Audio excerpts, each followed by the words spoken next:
गुरुर्ब्रह्मा गुरुर्विष्णु गुरुर्देवो महेश्वरः गुरुः साक्षात् परं ब्रह्म तस्मै श्री गुरवे नमः। श्रुतिस्मृतिपुराणानाम् आलयं करुणालयं नमामि भगवत्पाद शङ्करं लोकशङ्करम्। सदाशिवसमारम्भां शङ्कराचार्यमध्यमाम् अस्मदाचार्यपर्यन्तां वन्दे गुरुपरम्पराम्। नमस्तेऽस्तु महामाये शक्तिपीठे सुपूजिते शङ्खचक्रगदाहस्ते महालक्ष्मी नमोऽस्तुते। या देवी सर्वभूतेषु शक्तिरूपेण संस्थिता नमस्तस्यै नमस्तस्यै नमस्तस्यै नमो नमः। नारायणं नमस्कृत्य नरं चैव नरोत्तमं देवीं भगवतीं व्यासं ततो जयमुदीरयेत्। रामाय रामभद्राय रामचन्द्राय वेदसे रघुनाथाय नाथाय सीताया पतये नमः। आपदामपहर्तारं धातारं सर्वसम्पदां लोकाभिरामं श्रीरामं भूयो भूयो नमाम्यहम्। मनोजवं मारुततुल्यवेगं जितेन्द्रियं बुद्धिमतां वरिष्ठं वातात्मजं वानरयूतमुख्यं श्रीरामदूतं शरणं प्रपद्ये। बुद्धिर्बलं यशोधैर्यं निर्भयत्वम् अरोगताम् अजाड्यं वाक्पटुत्वं च हनुमात् स्मरणात् भवेत्। वक्रतुण्डमहाकाय सूर्यकोटिसमप्रभ निर्विघ्नं कुरु मे देव सर्वकार्येषु सर्वदा।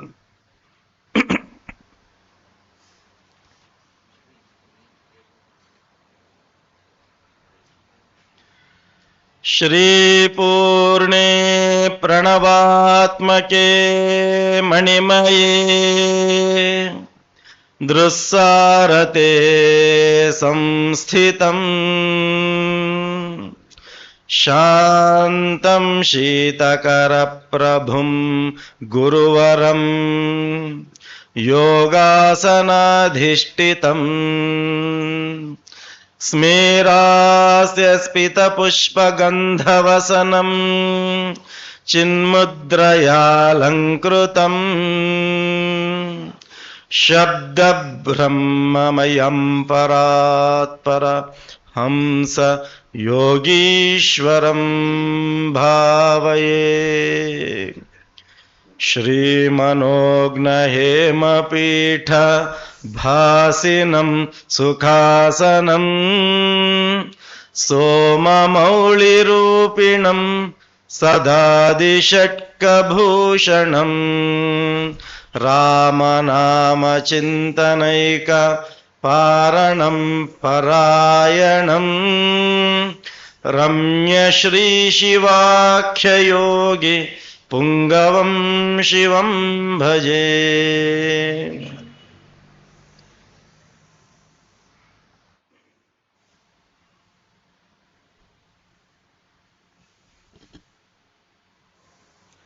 श्री गुरुभ्यो नमः। श्रीमात्रे नमः। నారాయణపేట జిల్లా కేంద్రంలో 725 సంవత్సరాల అత్యంత పురాతనమైనటువంటి శ్రీ సంత మఠ మూల మహాసంస్థానము శక్తిపీఠం ఆధ్వర్యంలో ప్రతి సంవత్సరం మాదిరిగా శక్తిపీఠం అధిష్టాత్రి, శక్తిపీఠం అధిష్టాన దేవత అయినటువంటి శ్రీ మహాలక్ష్మి అమ్మవారి దివ్య ఆశీస్సులతో ఈ సంవత్సరము కూడా ఏర్పాటు చేసుకున్నటువంటి శ్రీ దేవి శరన్నవరాత్రి బ్రహ్మోత్సవాలలో భాగంగా గోధూళి సమయంలో జ్ఞాన యజ్ఞంలో భాగంగా ఏర్పాటు చేసినటువంటి ఆధ్యాత్మిక ప్రవచనమును శ్రవణం చేయడానికి విచ్చేసినటువంటి భగవద్భక్తులైన తామందరికీ కూడా మీ అందరిలో కూడా స్థితమై ఉన్నటువంటి ఆ జగజ్జనని స్వరూపానికి మా యొక్క నమస్సులను సమర్పణ చేసుకుంటూ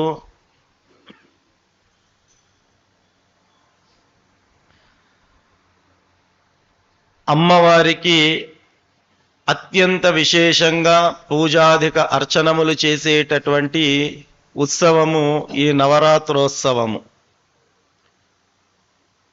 శ్రీ దేవి శరన్నవరాత్రి అనేటటువంటి పేరుతో ఈ ఉత్సవాలను మనం పిలుచుకుంటాం. మామూలుగా చైత్ర మాసములో కూడా మనకు నవరాత్రులు వస్తాయి. అప్పుడు ఏ నవరాత్రులు జరుపుకుంటాం? మనము శ్రీరామ నవరాత్రులను జరుపుకుంటాం. వాటినే వసంత నవరాత్రులు అని కూడా మనం పిలుచుకోవడం జరుగుతుంది. ఆ తర్వాత మహాగణపతి నవరాత్రులు కూడా వినాయక నవరాత్రులు అని మనం జరుపుకుంటాం. ఇప్పుడు జరుపుకుంటున్నటువంటిది అమ్మవారి యొక్క నవరాత్రి ఉత్సవములను మనము జరుపుకుంటున్నాం. మన పీఠంలో అమ్మవారి బ్రహ్మోత్సవములను మనం నిర్వహించుకుంటున్నాం. మామూలుగా దీనికి కూడా నవరాత్రి అమ్మవారి నవరాత్రులు అంటే సరిపోతుంది. కానీ ఏమని పిలుచుకుంటున్నాం మనం ఈ నవరాత్రులను? శరన్నవరాత్రులు అని మనం పిలుచుకుంటున్నాం. మరి శరన్నవరాత్రి అనేటటువంటి పదప్రయోగం ఎందుకు చేయడం జరుగుతుంది అంటే, మన సనాతన ధర్మంలో జ్యోతిష శాస్త్రమును అనుసరించి 12 మాసములు ఉంటాయి, 6 ఋతువులు ఉంటాయి. షట్ ఋతువులు 12 మాసములు మన శాస్త్రంలో మనకు నిర్దేశించబడినాయి. ఒక్కొక్క ఋతువు 2 నెలల కాలం ఉంటుంది. ఒక్కొక్క ఋతువు 2 నెలల కాలము. అట్లా 12 నెలల్లో మొత్తము 6 ఋతువులు మనకు వస్తాయి. ఇప్పుడు నడుస్తున్నటువంటి మాసం ఏదైతే ఉందో ఇది ఆశ్వయుజ మాసము. దీనినే కొందరు ఆశ్వీజ మాసము అని కూడా పిలుస్తారు. ఈ ఆశ్వయుజ మాసము తర్వాత వచ్చేటటువంటి మాసము కార్తీక మాసము. మామూలుగా అందరూ కార్తీక మాసం అంటారు కదా, గుడి దీర్ఘం ఉండదు. సంస్కృతం ప్రకారము కార్తీకము అంతే, పేరు కూడా కార్తీక అని పెడతారు. కార్తీక్ అనే పదం సంస్కృతంలో లేనే లేదు. కార్తీక మాసము, గుడి దీర్ఘం లేదు, ఓన్లీ గుడి. ఆశ్వయుజ మాసం తర్వాత వచ్చేటటువంటిది కార్తీక మాసము. ఈ ఆశ్వయుజ మాసము, కార్తీక మాసము, ఈ 2 మాసములను కలిపి ఉండేటటువంటి ఋతువే శరదృతువు అన్నమాట. ఈ శరదృతువు ఆశ్వయుజ మాసము, కార్తీక మాసం, ఈ 2 నెలలు కలిపి మొత్తము ఏ ఋతువు ఉంటుంది? శరదృతువు ఉంటుంది.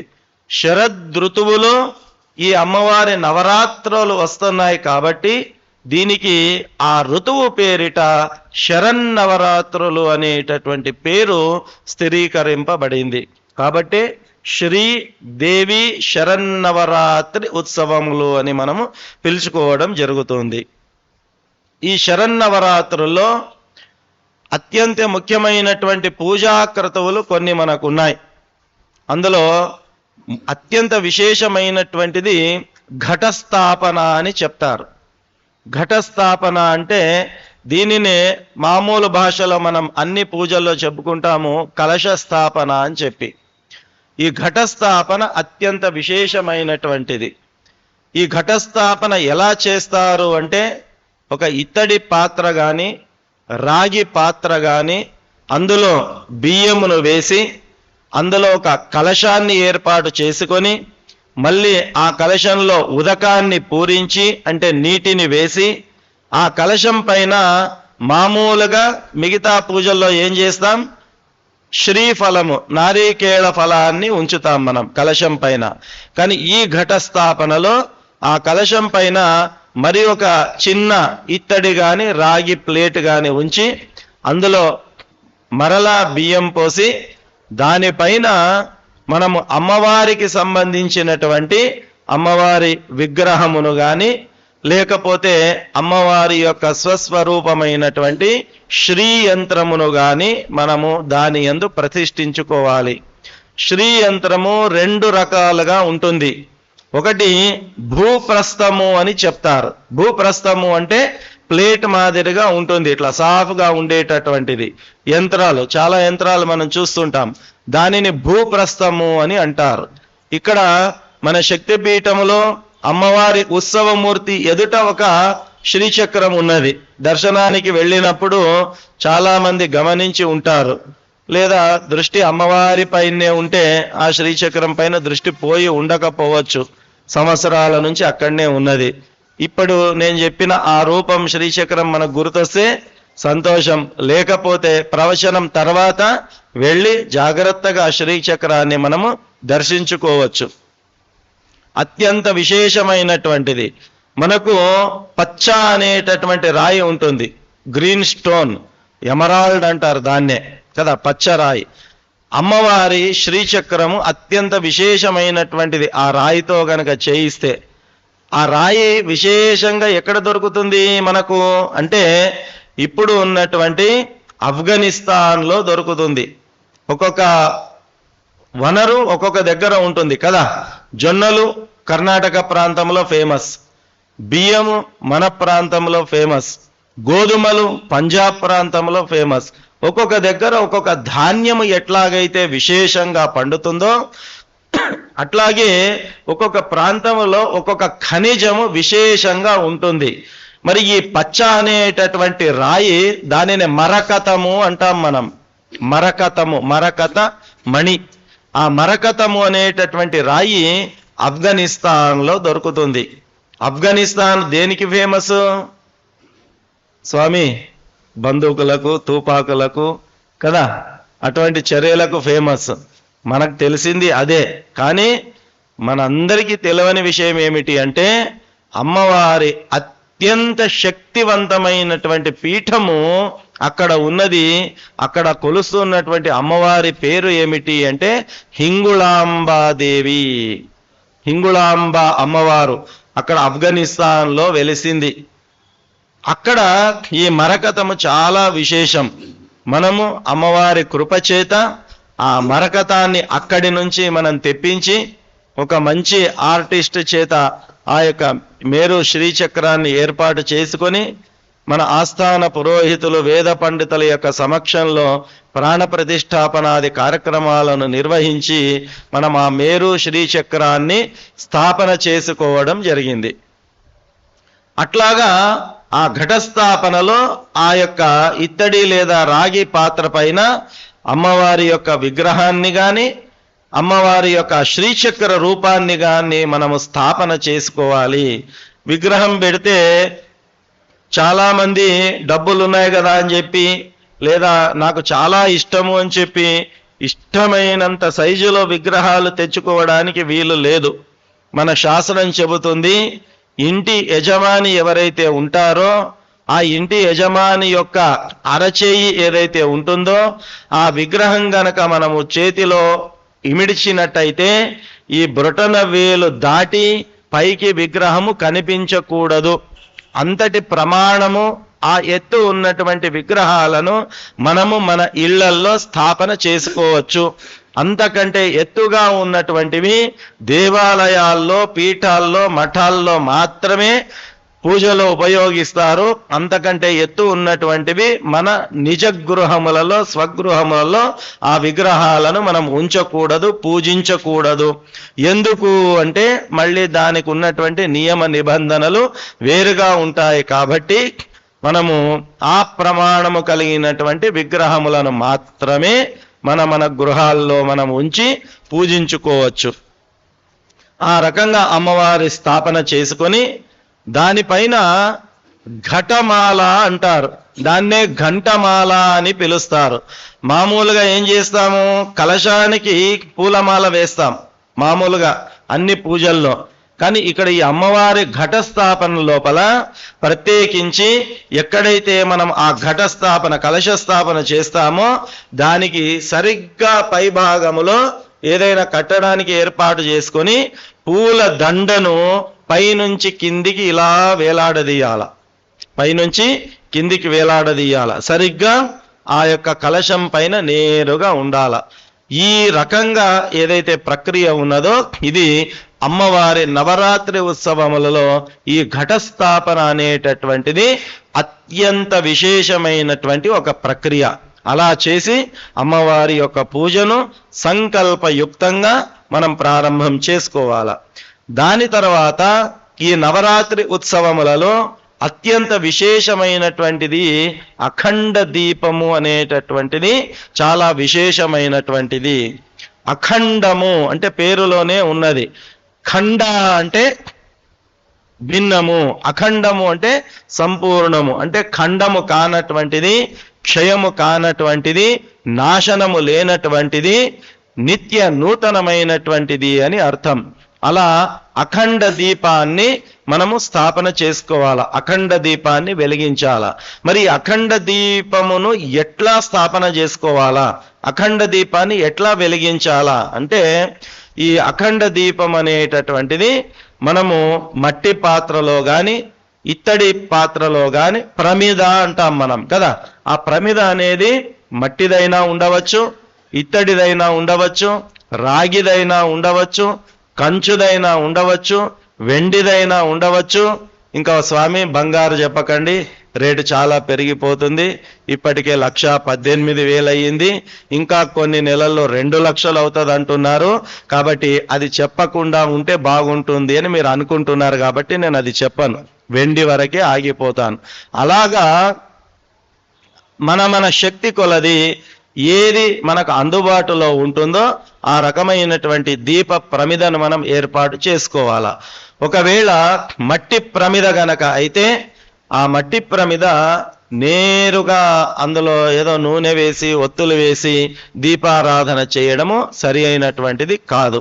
ఎందుకొరకు అంటే ఎలాంటి సౌభాగ్య ద్రవ్యములు లేకుండగా కేవలము మట్టి పాత్ర ఎట్లున్నది అట్లా తీసుకొచ్చి అందులో దీపారాధన అనేది కేవలము ఇంట్లో అశుభము జరిగినప్పుడు మాత్రమే అలాగ దీపారాధన చేస్తారు, అశుభము జరిగినప్పుడు మాత్రమే. ఇంకా స్పష్టంగా చెప్పాలి అంటే ఇంట్లో చనిపోయినప్పుడు ఆ చనిపోయినటువంటి ఆ 10 రోజులు ఏదైతే దీపం పెడతాం కదా మనము, అప్పుడు అలాంటి మట్టి పాత్రను ఉపయోగించి అందులో ఒత్తులు వేసి నూనె వేసి దీపాన్ని వెలిగిస్తారు. కాబట్టి అక్కడ చేసేటటువంటి ప్రక్రియ కూడా ఇక్కడ చేయడానికి రాదు, అశుభంలో అలా చేయాలి. చాలా మంది కూడా కుంకుమ ధారణ చేయాల్సి వస్తే కూడా ఏదో హడావుడిలో ఇట్లా తీసుకొని ఇట్లా కుంకుమ పెట్టుకుంటూ ఉంటారు. మన సనాతన ధర్మంలో ప్రత్యేకించి శైవ సాంప్రదాయంలో, శాక్తేయ సాంప్రదాయంలో కుంకుమ ధారణ అనేటటువంటిది ఈ చూపుడు వేలుతో ఎప్పుడు కూడా చేసుకోకూడదు. ఈ చూపుడు వేలుతో తిలక ధారణ అనేది కేవలము ఆబ్దిక క్రియలు, శ్రాద్ధ కర్మలు చేసేటప్పుడు పితృ కార్యములలో మాత్రమే ఈ వేలితో తిలకం అనేది పెడతారు. కాబట్టి నిత్యము గాని పూజల్లో కానీ మనము ఈ వేలు తప్ప మిగతా వేళ్లను ఉపయోగించుకోవచ్చు. ఆ రకంగా ఇలాంటి సౌభాగ్య ద్రవ్యములు లేనటువంటి మట్టి పాత్రలో దీపారాధన అనేది చేయకూడదు. మరి ఎట్లా చేయాలి అంటే సున్నము లేదా జాజు వాటికి అద్దాల ఆ మట్టి పాత్రకు మనం బయటి భాగం కింది అడుగు భాగం లోపల కదా అలాగా అద్ది దానికి పసుపు కుంకుమలు అద్ది అప్పుడు మనం దీపారాధనకు ఉపయుక్తులు కావాలా. ఆ రకంగా ఒకవేళ మట్టి పాత్ర కాకుండా ఇత్తడిదైనా, కంచుదైనా, రాగిదైనా, వెండిదైనా ఇలాంటి పాత్రల్లో ప్రమిదల్లో దీపారాధన చేస్తే ఎంచక్క పసుపు కుంకుమ పెట్టిన తర్వాతనే దీపారాధన అనేటటువంటిది చెయ్యాలి. ఇవి సౌభాగ్య ద్రవ్యములు అంటారు. ఆ పసుపు కుంకుమ లేనిదే దీపారాధన మనం చేయకూడదు. మరి అందులో అఖండ దీపం ప్రక్రియ మనం తెలుసుకుంటున్నాం. మరి ఆ దీపంలో ఇంతకీ ఏం పోయాలా? అదొక డౌట్ మనకు. స్వామి, ఎన్నో రకాల నూనెలు ఉన్నాయి. విప్ప నూనె ఉన్నది, వేప నూనె ఉన్నది, మంచి నూనె ఉన్నది, నువ్వుల నూనె ఉన్నది కదా, ఇంకా ఆవు నెయ్యి ఉన్నది, డాల్డా ఉన్నది, ఇవన్నీ ఉన్నాయి. ఇందులో ఏ నూనె పోయాలా? ఇదొక డౌట్ కదా. మనం ప్రతిరోజు ఇంట్లో పోస్తున్నాం. చాలా శ్రద్ధతో, చాలా భక్తితో ఇంట్లో మనం అందరం కూడా నూనె ఉపయోగిస్తాం. దేవుడి దగ్గర దీపారాధన ఏం నూనె ఉపయోగిస్తున్నాం? నువ్వుల నూనె కదా. ఎవరు చెప్పారు మీకు అది నువ్వుల నూనె అని? ఎవరు చెప్పారు? మీరు దుకాణానికి వెళ్తారు. దుకాణానికి వెళ్ళి దుకాణదారుడికి అడుగుతారు, ఏమని? నువ్వుల నూనె ఇవ్వండి అని అడుగుతారు. వాడొక నూనె బాటల్ మీకు ఇస్తాడు. మీరు కూడా ఏం చేస్తారు? ఆ బాటల్ బస్తాలో వేసుకొస్తారు. ఇంటికి వస్తారు. ఎంత నూనె కావాలో అంత వేసి వెలిగిస్తారు. ఇప్పుడు ఏం చేయండి అంటే, ఇంటికి పోయి ఆ బాటల్ పైన ఏం పేరు ఉందో ఒకసారి చూడండి. మీరు ఎప్పుడైనా చూసారా? మీరేం అడుగుతారు? నువ్వుల నూనె. వాడేమిస్తాడు? ఒక బాటల్ తీసుకొస్తున్నాం. దానిపైన పేరు ఎప్పుడైనా చదివామా? లేదు. దానిపైన ఏం పేరు రాసి ఉంటుంది? దీపము నూనె, లేకుంటే పూజా ఆయిల్. ఇంగ్లీష్లో ఫ్యాషన్గా రాసి ఉంటారు పూజా ఆయిల్, దీపము నూనె. ఎక్కడైనా నువ్వుల నూనె అని రాసింది ఉందా? లేదు. మనం ఏమడిగాము? నువ్వుల నూనె. ఇచ్చాడా వాడు? లేదు. కానీ ఇంట్లో మనమేం ఫీల్ అవుతున్నాం? నువ్వుల నూనెతో దీపారాధన చేస్తున్నాము. చాలా స్పష్టంగా చెప్పాలి అంటే, జంతువు యొక్క ఫ్యాట్, తెలుగులో ఏమంటారు? కొవ్వు. జంతువు యొక్క కొవ్వు ఏదైతే ఉంటుందో, ఇంకా స్పష్టంగా చెప్పాలంటే పంది కొవ్వుతో తయారు చేసినటువంటి నూనెను బాటళ్ళ లోపల నింపి అమ్ముతా ఉంటే దానిని తీసుకొచ్చి మనము నువ్వుల నూనె అని భావించి దీపారాధన చేస్తున్నాము. ఎందుకొరకు అంటే, మనము కనీసమైన ఆలోచన చేసే స్థితిలో కూడా మనం లేము. నువ్వులు ఎంతకు కిలో ఉన్నాయి? నాకు తెలియదు. ఎవరన్నా కొనుక్కో. నాన్న చెప్తున్నాడు. ఎంత? 200 రూపాయల కిలో నువ్వులు ఉన్నాయి. 1 లీటరు నువ్వుల నూనె కావాలి అంటే కనీసంలో కనీసము 2.5 కిలోల నువ్వులు వేస్తే అప్పుడు బయటికి 1 లీటర్ నూనె వస్తుంది. 2.5 కిలోలు అంటే ఎంత అయింది విలువ? ఇప్పుడు 500. కేవలం నువ్వులకు 500 అయింది. ఆ నువ్వులను ప్రాసెస్ చేయడానికి, దానికి ప్యాకింగ్ చేయడానికి, ఇవన్నీ లెక్కేసుకుంటే ఒక 600 రూపాయలు పడుతుంది. అంటే 1 లీటరు నువ్వుల నూనె ఎంత? 600. కానీ మనం కొనుక్కొచ్చే నువ్వుల నూనె ఎంత కొనుక్కొస్తున్నాం? 60, 80, 100, 150. దీనిపైన మనం కొనుక్కొచ్చే నూనె ఏదో మనం అందరం కూడా అర్థం చేసుకోవచ్చు. కాబట్టి ఏ నూనె వేయాలి అనేటటువంటిది ఒక సంశయం అఖండ దీపంలో. దానికి మన శాస్త్రం చెబుతుంది, సాజ్యం త్రివర్తి సంయుక్తం అని చెప్పి మనకు శాస్త్రం మంత్రయుక్తంగా చెప్తుంది. సాజ్యం అనే పదం చెప్తుంది. సా ప్లస్ ఆజ్యం. ఆజ్యం అంటే ఏమిటి? నెయ్యి. సా అంటే సమేతముగా. ఆ దీపము దేనితో కూడినదై ఉండాలా? నెయ్యితో కూడినదై ఉండాలా. నేను నా ఇష్టం వచ్చింది అందులో పోస్తా అంటే కుదరదు. అది అఖండ దీపం అని ఎప్పుడు అనబడుతుంది, అనిపించబడుతుంది అంటే మనము అందులో నెయ్యి పోసినప్పుడు. మళ్ళా నెయ్యి అంటే ఇక్కడ ఒక తికమక్క వచ్చింది. నెయ్యి అంటే ఏంది? బాజార్లో దొరికేది డాల్డా. నెయ్యి దొరుకుతుందా? వాడు కూడా ఆవు నెయ్యి అని రాస్తాడు. ఇంట్లో హోమం పెట్టుకొని పూజా సామాగ్రి దుకాణానికి వెళ్ళి, అయ్యా ఈరోజు హోమం పెట్టుకున్నాం, 1 కిలో ఆవు నెయ్యి ఇవ్వండి అని అంటే వాడు ప్యాకెట్ వేస్తాడు మనకు అన్ని సామాన్లతో పాటు కదా. ఆ ప్యాకెట్ తీసుకొచ్చి లేదా దుకాణం దగ్గరనో లేదా ఇంటికో తీరికగా వచ్చినాక ఆ ప్యాకెట్ పైన ఎప్పుడైనా చదివామా మనము? ఏం రాసి ఉంటుందో చదవదు. అంత ఓపెన్ గా మనల్ని మూర్ఖులను చేస్తున్నారు. We are ready to get fool కదా, వీఆర్ ఆల్వేస్ రెడీ. వాడికి అవకాశం ఇవ్వకుండా మనమే సరెండర్ అయిపోతున్నాం. ఆ ప్యాకెట్ పైన గమనిస్తే ఏం రాసి ఉంటుంది? కౌ ఘీ అనే రాసి ఉంటుంది. దానిపైన ఎంచక్క ఆవు బొమ్మ కూడా వేసి ఉంటాడు. వాడికి ఇంకా బుద్ధి పుడితే జెర్సీ బొమ్మ కూడా వేసి ఉంటాడు దాని మీద కదా. ఆ బొమ్మ వేసి కౌ ఘీ అని చెప్పి అమ్ముతున్నాడు. కానీ కింద ఒక లైన్ రాసి ఉంటాడు. అది గమనించినవా ఎప్పుడైనా? ఏం రాసి ఉంటాడు? Only for puja use. ఏమని రాసి ఉంటాడు? Only for puja use. అంటే దాని అర్థం ఏంది? పూజకు మాత్రమే పనికొస్తుంది. ఎందుకంటే పనికి మాలినవి మాత్రమే పూజకు పనికొస్తాయి. పూజకి ఏవి పనికి వస్తాయి? పనికి మాలినవి మాత్రమే పూజకు పనికి వస్తాయి. ఆవు నెయ్యి కింద heading, sub heading only for puja use. అంత స్పష్టంగా ఉంది. ఏమని? ఇది పూజకు మాత్రమే పనికొస్తుంది. దాన్ని మళ్ళీ నీవు తినడానికి ఉపయోగించడానికి వీలు లేదు. మీరు అడిగితే కూడా స్వామి ఇది తినొచ్చా అంటే లేదు లేదు లేదు లేదు, ఓన్లీ పూజకే పనికొస్తుంది. అంటే మన మానసిక స్థితి ఏడికి చేరిపోయింది?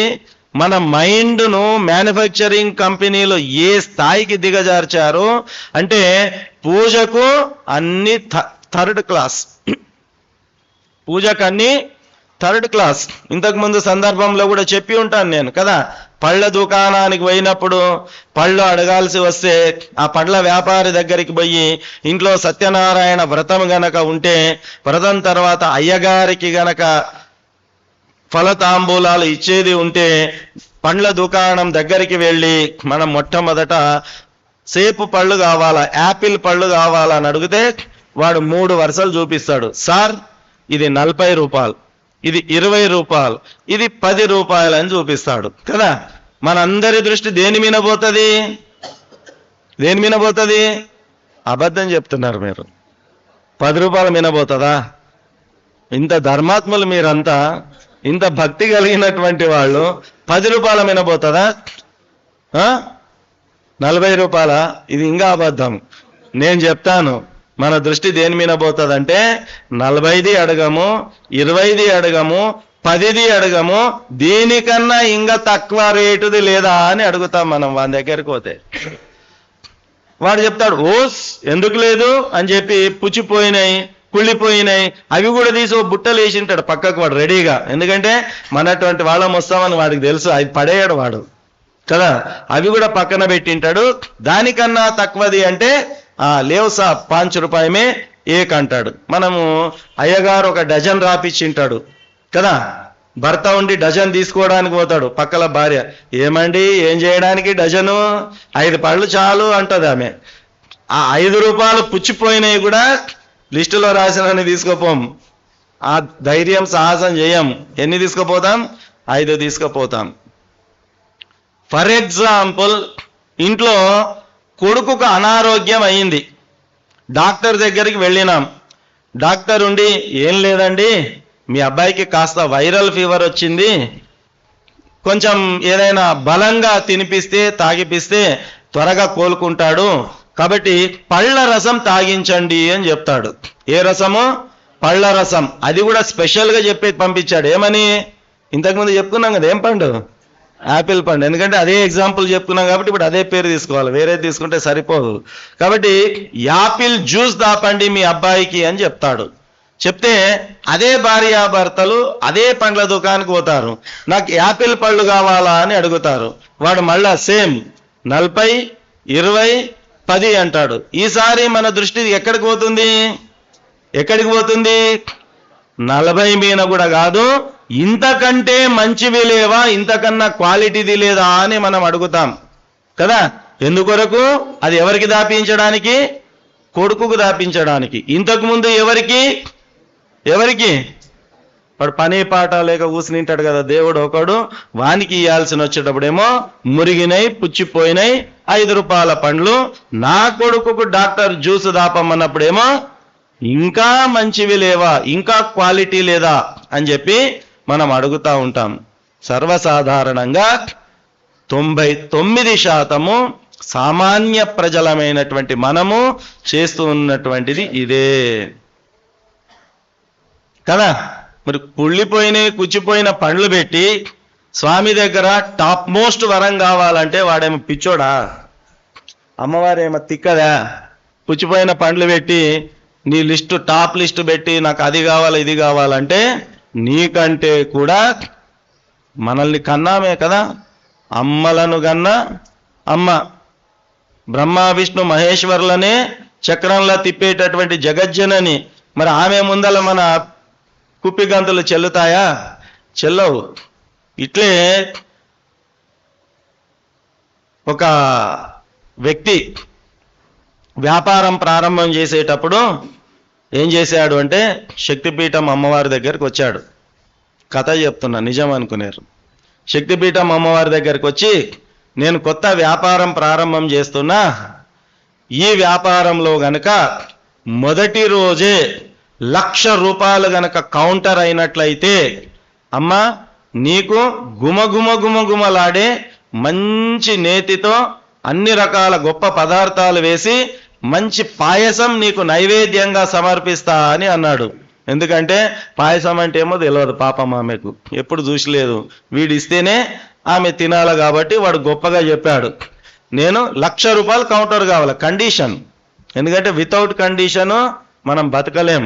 ఎందుకంటే ఎక్కడ పోయినా స్టార్ మార్క్ పెట్టి కండిషన్స్ అప్లై అని పెట్టింటాడు. మనం దానికి అలవాటు పడ్డాం కాబట్టి మనము కూడా ఒక కండిషన్ పెట్టేసి, వాడు వచ్చాడు అమ్మవారికి కండిషన్ పెట్టాడు. What is that condition? మొదటి రోజే 1,00,000 రూపాయలు కౌంటర్ కావాలా.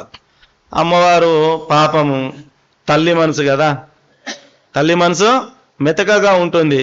వాడిని చూసి జాలి పడింది.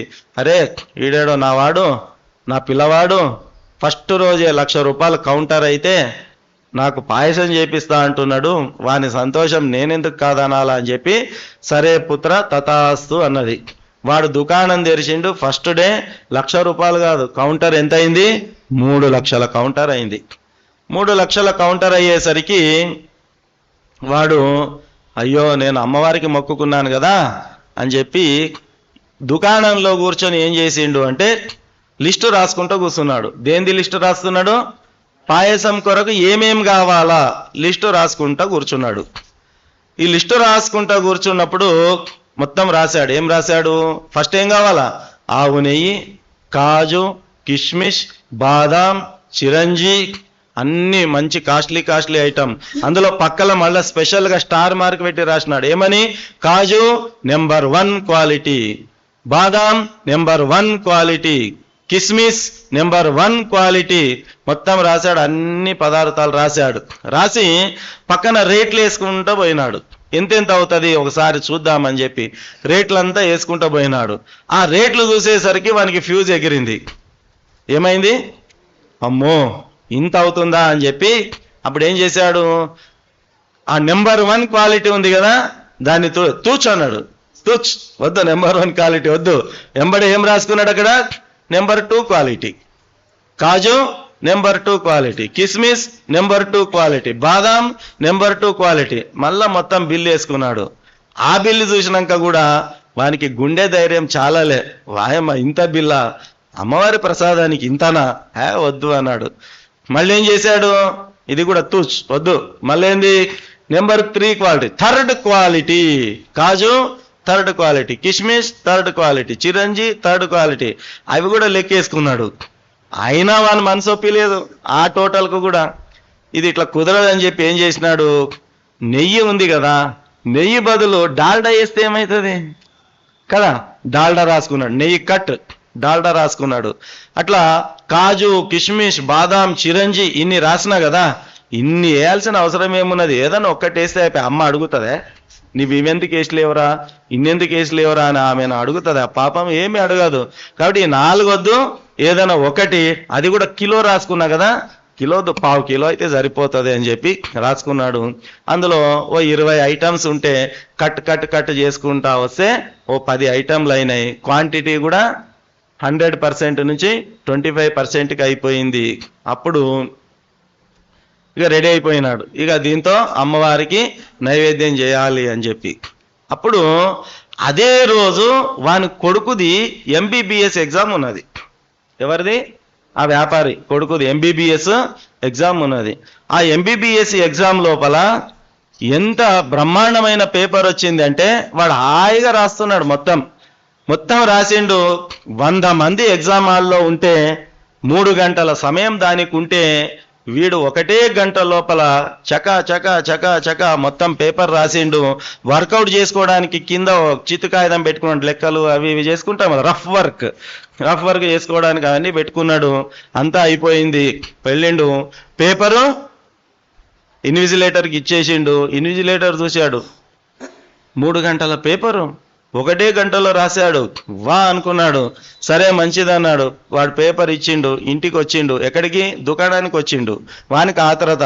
ఈరోజు ఫస్ట్ డే, కొత్త వ్యాపారం పెట్టిండు మా నాన్న, నేను కూడా పోదామని చెప్పి ఎగ్జామ్ సెంటర్ నుంచి చక్కగా దుకాణానికి వచ్చిండు. ఆ ఎగ్జామ్ నుంచి వచ్చిన వెంబడే ప్రతి తల్లి తండ్రి అడిగే ప్రశ్న ఏంది? ఏంరా ఎట్లా రాసినావు? రెండవ ప్రశ్న అడుగుతారు, ఏమని? ఇక్కడదే నీ క్వశ్చన్ పేపర్ ఏముంది చూద్దామంటారు కదా. వీళ్ళు ఏదో MBBS చదివిన వాళ్ళలాగా అవి ఏం అర్థం కావు. క్వశ్చన్ పేపర్ అడుగుతారు వీళ్ళు కదా. అదో తృప్తి పాపం తల్లిదండ్రికి. ఆ పేపరు అంటే సరే నాన్న తీసుకో అని ఇచ్చిండు.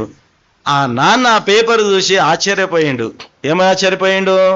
అరే నీ MBBS ఆన్సర్ షీట్ ఇక్కడ తీసుకొచ్చినవేమ్రా అని అన్నాడు.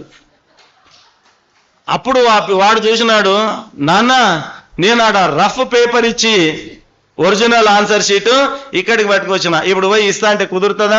ఎగ్జామ్ సెంటర్లో కాలు బయటికి పెట్టినాక అయిపోయి.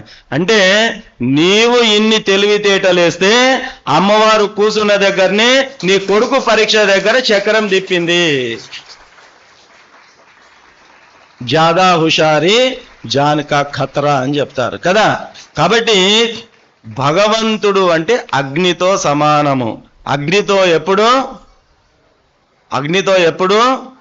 ఆటలాడకూడదు. ఏమవుతుంది? ఆటలాడితే కాల్చుకుంటాం చివరికి. కాబట్టి ఎక్కడి నుంచి ఎక్కడికి పోయినాం మనం? ఇప్పుడు ఆ ఘటస్థాపనలో ఆవు నెయ్యి దగ్గర ఉన్నాం మనం, ఆ అఖండ దీపం లోపల. ఆ రకంగా ఇలాగా మనము ఆ నెయ్యి ఈ నెయ్యి వాన్లాగా లిస్టు రాసుకొని ఏదో ఒక పనికి మాలిన నెయ్యి కాకుండా ఆవు నెయ్యి, ఎందుకంటే శాస్త్రం చెప్పింది కాబట్టి. సాధ్యం త్రివర్తి. అందరము కూడా దీపారాధన ఎన్ని ఒత్తులు వేస్తాం? 2 ఒత్తులు వేస్తాం. కానీ మంత్రం ఏం చెప్తుంది? త్రివర్తి. 3 అంటే ఇంగ్లీష్లో 3, సంస్కృతంలో కూడా 3 అంటే 3. సంస్కృతంలో కూడా 3 అంటే 3. వర్తి అంటే సంస్కృతంలో ఒత్తు అని అర్థం. అంటే ఎన్ని ఒత్తులు ఏమంటున్నారు? ఎన్ని ఒత్తులు వేయాలా? 3 ఒత్తులు. మన జీవితంలో ఇప్పటి వరకు కూడా 3 ఒత్తులు వేసి దేవునికి దీపం మనం ఎప్పుడూ పెట్టి ఉండం. మంత్రమేమో ఇది చెప్తుంది, మనమేమో ఇంకోటి చేస్తున్నాం కదా. సర్ది దగ్గైతే బ్యాక్ పెయిన్ గోళీ వేసుకుంటే తక్కువవుతుందా? లేదు. శాస్త్రం ఒకటి చెప్తుంది, మనం ఇంకోటి చేస్తున్నాం. రిజల్ట్ రావాలంటే ఎక్కడి నుంచి వస్తుంది? రాదు. కాబట్టి స్వచ్ఛమైనటువంటి ఆవు నెయ్యిని వేయాలా? మీకు డౌట్ వస్తుంది, స్వామి ఇప్పుడు మీరే చెప్తారు ఓన్లీ ఫర్ పూజా యూజ్ అని చెప్తున్నారు, మరి స్వచ్ఛమైన ఆవు నెయ్యి ఎక్కడి నుంచి తీసుకురావాలంటే అందుకే మన పెద్దలు అవన్నీ అందుబాటులో ఉండేలా ఇంట్లోనే తయారు చేసుకునేటటువంటి వాళ్ళు. మన తండ్రులు ఇడిచిపెట్టండి, తాతల కాలాన్ని చూసుకుంటే, లేదా తండ్రులు వాళ్ళ యొక్క యుక్త వయస్సును కూడా చూసుకున్నట్టయితే ప్రతి కుటుంబం లోపల పాడి పశువులు ఉండేవే తప్పకుండా ఉండేవి. ఇప్పుడు మనం పెద్ద పెద్ద సిటీల్లో జిల్లా కేంద్రాల్లో ఉంటున్నామేమో, మనం అందరము కూడా ఎక్కడి నుంచి వచ్చిన వాళ్ళము? పల్లె గ్రామాల నుంచి వచ్చినటువంటి వాళ్ళము. పల్లె గ్రామాలలో ప్రతి ఇంట్లో ఏముండేది? ఆవు గోమాత ఉండేది. ఆ ఇంట్లో ఉదయాన్నే లేచి తల్లి రొట్టెలు కొడితే మొట్టమొదటి రొట్టె ఎవరికి పెట్టేటటువంటి వాళ్ళు? గోమాతకు తీసి పక్కన పెట్టి ఆ రొట్టెను నమస్కరించుకొని మిగతా రొట్టెలు చేసి అప్పుడు ఇంట్లో ఉన్నటువంటి వాళ్లకు వేసేటటువంటి వాళ్ళు. ఇప్పుడు కూడా తల్లులు రొట్టెలు కొడుతున్నారు, కానీ ఆవుకు ఏ రొట్టె వేస్తున్నామో ఇంట్లో కొడుకో బిడ్డనో భర్తనో తినగా మిగిలినటువంటిది ఉంటది కదా, అది ఒక డస్ట్బిన్ లో వేసి ఇంటి ముందల ఆవు వస్తే అప్పుడు డస్ట్బిన్ లో ఉన్నది వెతికి తీసుకుపోయి ఆవుకు వేస్తున్నాం. ఒకప్పుడు ఇంట్లో కూరగాయలు పండించి మొట్టమొదట పండిన కూరగాయలను గోమాతకు సమర్పించేటటువంటి వాళ్ళము. ఇప్పుడు కూడా కూరగాయలను గోమాతకు సమర్పిస్తున్నాం. ఏవి? అరగంగా, తరగంగా, కొరగంగా, పుచ్చిపోయినాయి, కొనాకున్నాయి, మిగిలినాయి అన్ని తీసింటాం కదా, తొడిమేలు అవన్నీ తీసి చెత్తలో వేసే బదులు దాన్ని పక్కకు తీసిపెట్టి ఆవు వస్తే దాన్ని వేస్తున్నాం. మన పెద్దలు మొదటిది గోమాతకు వేస్తే మనము తినగా మిగిలినది గోమాతకు వేస్తున్నాం. మన పెద్దవాళ్లకు భగవంతుడు అనుగ్రహం చేశాడు, మనకు చేయమంటే చేస్తాడా? చెయ్యడు. ఎందుకు చేయడు? జైసేకో తైసా, as you sow you reap ఇంగ్లీష్లో చెప్తారు. టిట్ ఫర్ ట్యాట్ ఇవన్నీ ఇంగ్లీష్లో చెప్తారు కదా. అంటే నీవు ఏం చేస్తావో దానినే నీవు తిరిగి పొందుతావు. కాబట్టి దయచేసి ఈ అపరాధము మనం చేయకూడదు.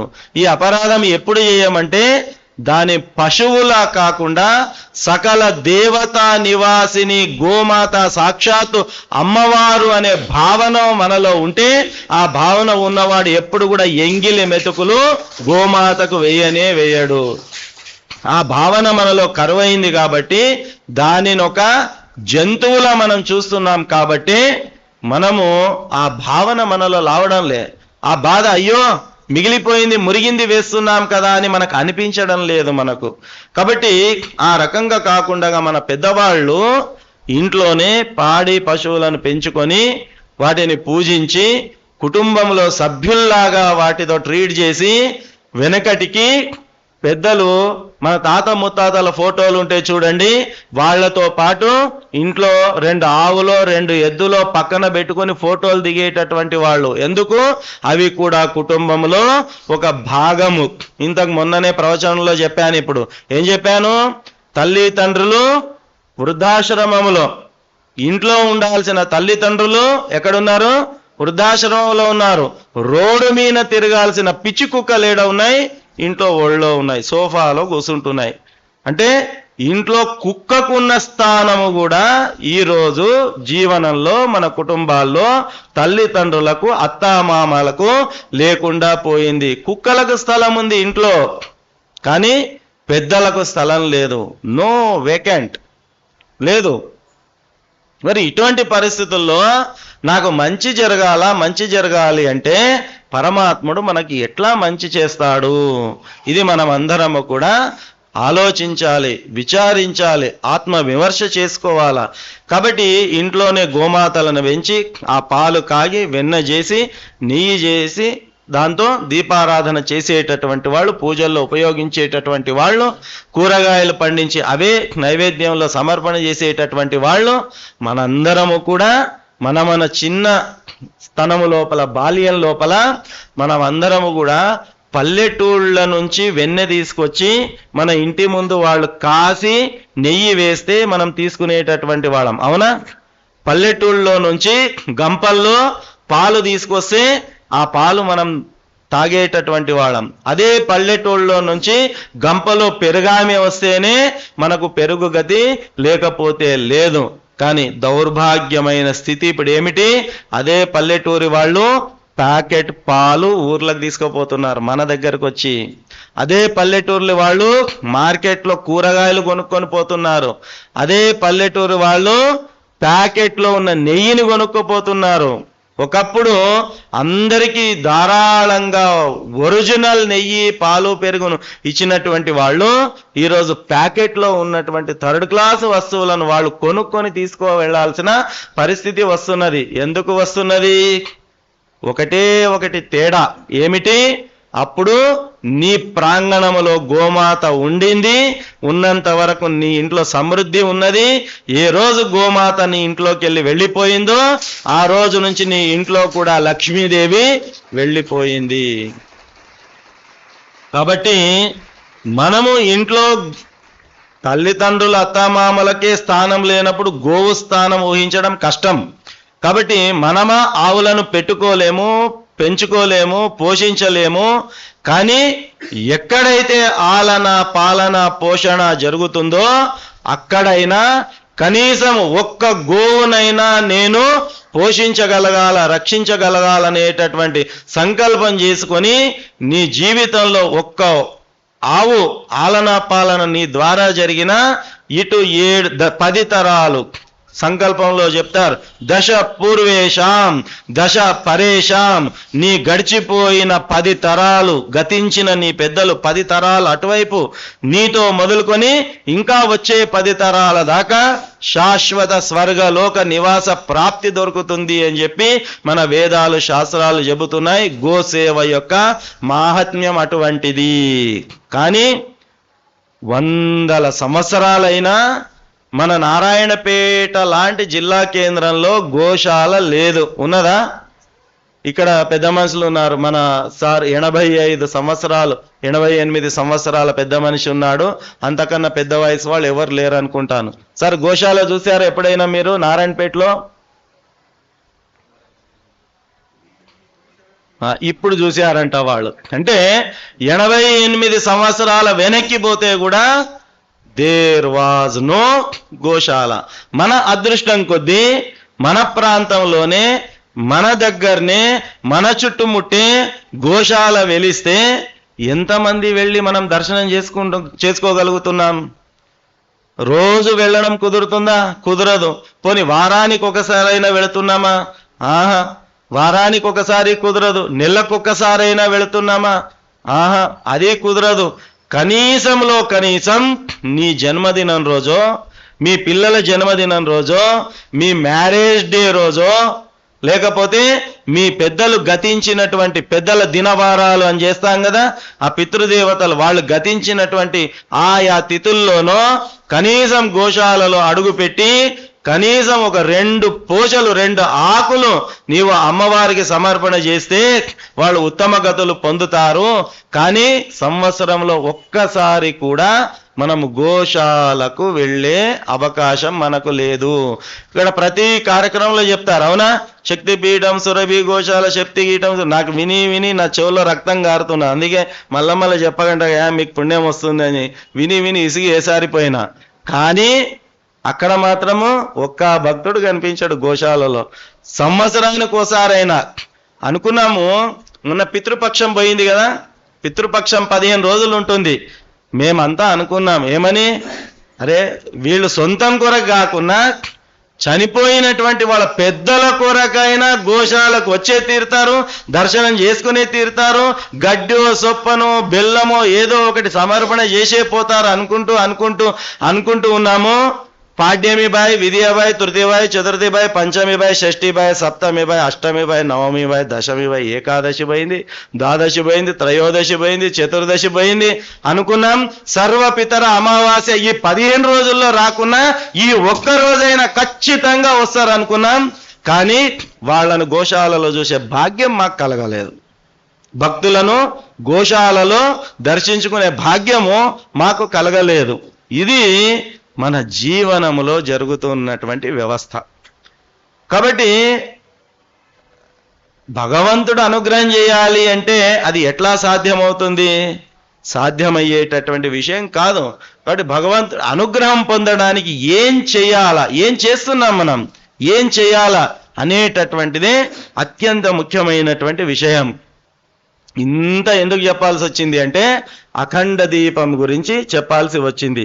ఇవన్నీ కూడా ఎందుకు చెప్తున్నామంటే నీవు ఎంతో శ్రద్ధతో భక్తితో మట్టిది కాదు బంగారు ప్రమిద చేసి ఒరిజినల్ గిర్ ఆవు యొక్క బంగారు అంశ కలిగినటువంటి ఆవు నెయ్యిని తీసుకొచ్చి శాస్త్రంలో చెప్పినట్టు 3 ఒత్తులు పెట్టి 3 పూటలు 9 రోజులు 27 పూటలు నీవు దీపారాధన చేసినా నీవు గోమాతను సేవించకపోతే నీ కన్న తల్లిదండ్రులను గనక నీవు సేవించకపోతే, తల్లిదండ్రులతో సమానమైనటువంటి అత్తామామలను గనక నీవు సేవించకపోతే, అతిథి దేవోభవ అని చెప్పినటువంటి ఈ దేశంలో అతిథులను గనక నీవు ఆదరించకపోతే, అలాంటి అఖండ దీపాలు ఒక్క దసరా నవరాత్రిలో కాదు కదా, 365 రోజులు నీవు అఖండ దీపాన్ని వెలిగించినా ఆ అఖండ దీపం యొక్క ఫలితము నీకు దక్కదుగాక దక్కదు.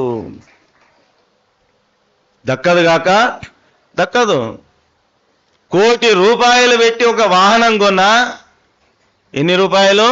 1,00,00,000 రూపాయలు పెట్టి భవ్యమైన దివ్యమైన విదేశాలకెంచి దిగుమతి చేసుకొని కొన్న వాహనమైనా, అందులో నీవు 100 రూపాయలేసి ఇంధనం పోయకపోతే ఆ కారు కదులుతుందా? ఏమండి, 1,00,00,000 రూపాయల కారు అంటే ఉండొచ్చు, 1,00,00,000 రూపాయల కారు, కానీ అందులో అది కదలడానికి ఏం కావాలా? 100 రూపాయల విలువ కలిగిన ఇంధనము లేకపోతే నీ 1,00,00,000 రూపాయల కారు కూడా ముందలికి కదలదు. అట్లాగే ఆ ఇంధనముతో సమానమైన నీ జీవనమనే సంసారానికి, నీ జీవనమనే వాహనము నడవడానికి తల్లి, తండ్రి, అత్త, మామ, గోమాత, బంధువులు, దేవతల, గురువుల ఆశీర్వాదం అనే ఇంధనము గనక లేకపోతే అది ఎంతటి విలువైన వాహనమైనా జీవితంలో ముందుకు కదలడానికి వీలు లేదు. కాబట్టి ఆ ఇంధనాన్ని సంపాదించే ప్రయత్నం మనమందరము కూడా చేయాలా. కాబట్టి కేవలము చాలా మంది ప్రవచనాల్లో చెప్తుంటారు, ఏమండి మీరు అమ్మవారిని చూశారా? అమ్మవారి చేతిలో ఏమేమి ఆయుధాలు ఉన్నాయి? అమ్మవారిని చూసినాం, అమ్మవారి ఆయుధాలు చూసినాం, రోజు 9 రకాల నైవేద్యాలు పెట్టినాం, 9 రకాల పువ్వులు ఎక్కించినాం, 12 రకాల పండ్లు పెట్టినాం.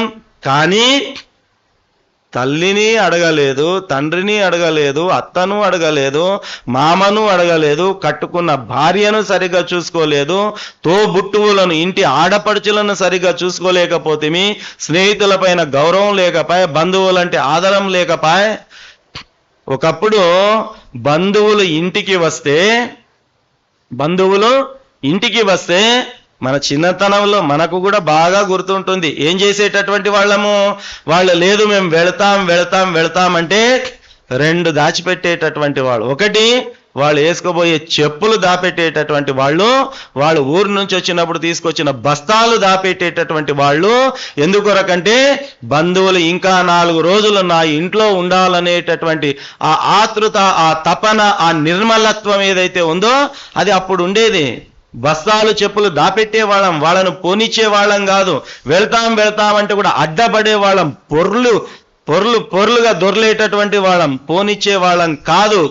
ఇప్పుడు ఎవరైనా అతిథులు వచ్చి కుంపదీసి 1 రోజు బదులు 2 రోజులు అయింది అంటే ఎక్కడో మూలనున్న చెప్పులు ముందుకు తెచ్చి పెడతాం, ఎక్కడో లోపల గదిలో పెట్టిన బస్తాలు ముందుకు తెచ్చి పెడతాం. ఎందుకంటే వానికి తెలవాలా, నీవు వచ్చి 2 రోజులు అయింది ఆయన, ఇక నీ చెప్పులు వేసుకో, బస్తా పట్టుకో, ఇంకా నడువు అని చెప్పి. ఇప్పుడు ఉన్నటువంటి మానసిక స్థితి ఇది. పరమాత్ముడు అనుగ్రహం చేయాలంటే ఎందుకు చేస్తాడండి? ఏ దేశంలో పుట్టాం మనం? ఏ ధర్మంలో పుట్టాం? మాతృదేవోభవ, పితృదేవోభవ, ఆచార్య దేవోభవ, అతిథి దేవోభవ అని చెప్పిన ధర్మంలో పుట్టినటువంటి మనము కేవలము నోటితో చెప్పి దానిని ఆచరణలో గనక మనం తీసుకురాకపోతే అది సాధ్యమవుతుందా? అందుకే మన శక్తిపీఠం ఏ కరపత్రం వేసినా కూడా ఖచ్చితంగా ఒక నానుడి అందులో పెడతాం. ఏం పెడతాం? ధర్మం కేవలం నినాదాల వలన నిలవదు, ఆచరణ వలన మాత్రమే నిలుస్తుంది. హిందూ ధర్మకి జై, హిందూ ధర్మకి జై, హిందూ ధర్మకి జై 108 సార్లు 108 రోజులు నినాదాలు ఇచ్చినా హిందూ ధర్మానికి జయం కలగదు నాయన. హిందూ ధర్మానికి జయం కలగాలి అంటే గోవును కాపాడాలా, కుటుంబాన్ని కాపాడుకోవాలా, గుడిని కాపాడుకోవాలా, మఠాన్ని కాపాడుకోవాలా, పీఠాన్ని కాపాడుకోవాలా, ఇంట్లో సంస్కారాన్ని మనం అందివ్వాలా, చిన్న పెద్ద మంచి మర్యాద తత్వాన్ని మనం తెలుసుకోవాలా, ఇవన్నీ పండుగలు పబ్బాలు ఆచరించాలా. ఇవన్నీ చేసిన నాడే హిందూ ధర్మానికి జయం కలుగుతుంది, కానీ ఉట్టి స్టేజ్ల మీద నినాదాలు ఇస్తే ధర్మానికి జయము, ఇంకా 4 యుగాలు జయకారాలు కొట్టినా ధర్మానికి జయము కలగదు. నినాదాల వల్ల ధర్మము నిలవదు.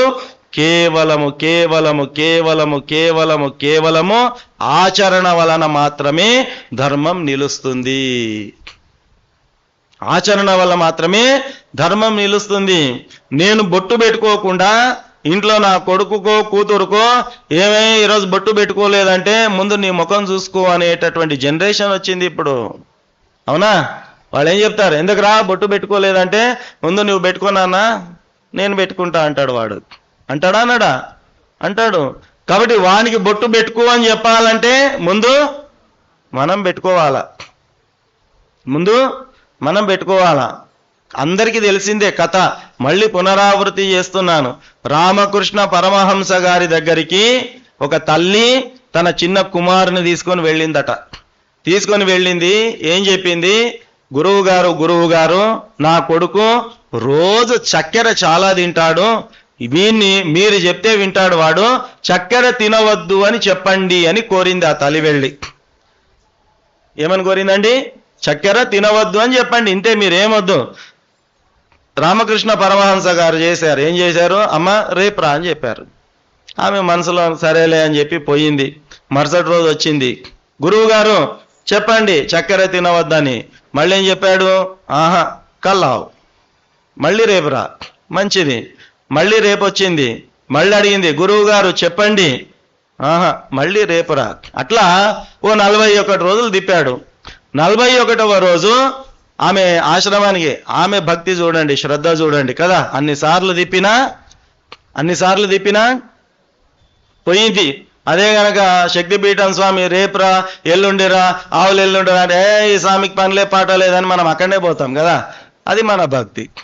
ఆ తల్లి ఏం చేసింది, అన్ని రోజులైన ఓపిక బట్టి ఆ 41వ రోజు గురువు గారి దగ్గరకు తీసుకెళ్ళి సాష్టాంగ నమస్కారం వేస్తుందా? ఆడవాళ్ళు సాష్టాంగ నమస్కారం వేయకూడదు. మోకాళ్ళపై కూర్చొని నమస్కారం చేసింది. గురువు వర్య, నా కొడుకుకు చక్కెర తినవద్దు ఈ 2 పదాలు చెప్పండి, మీరు చెప్తే వాడు వింటాడు అని చెప్పి కోరింది.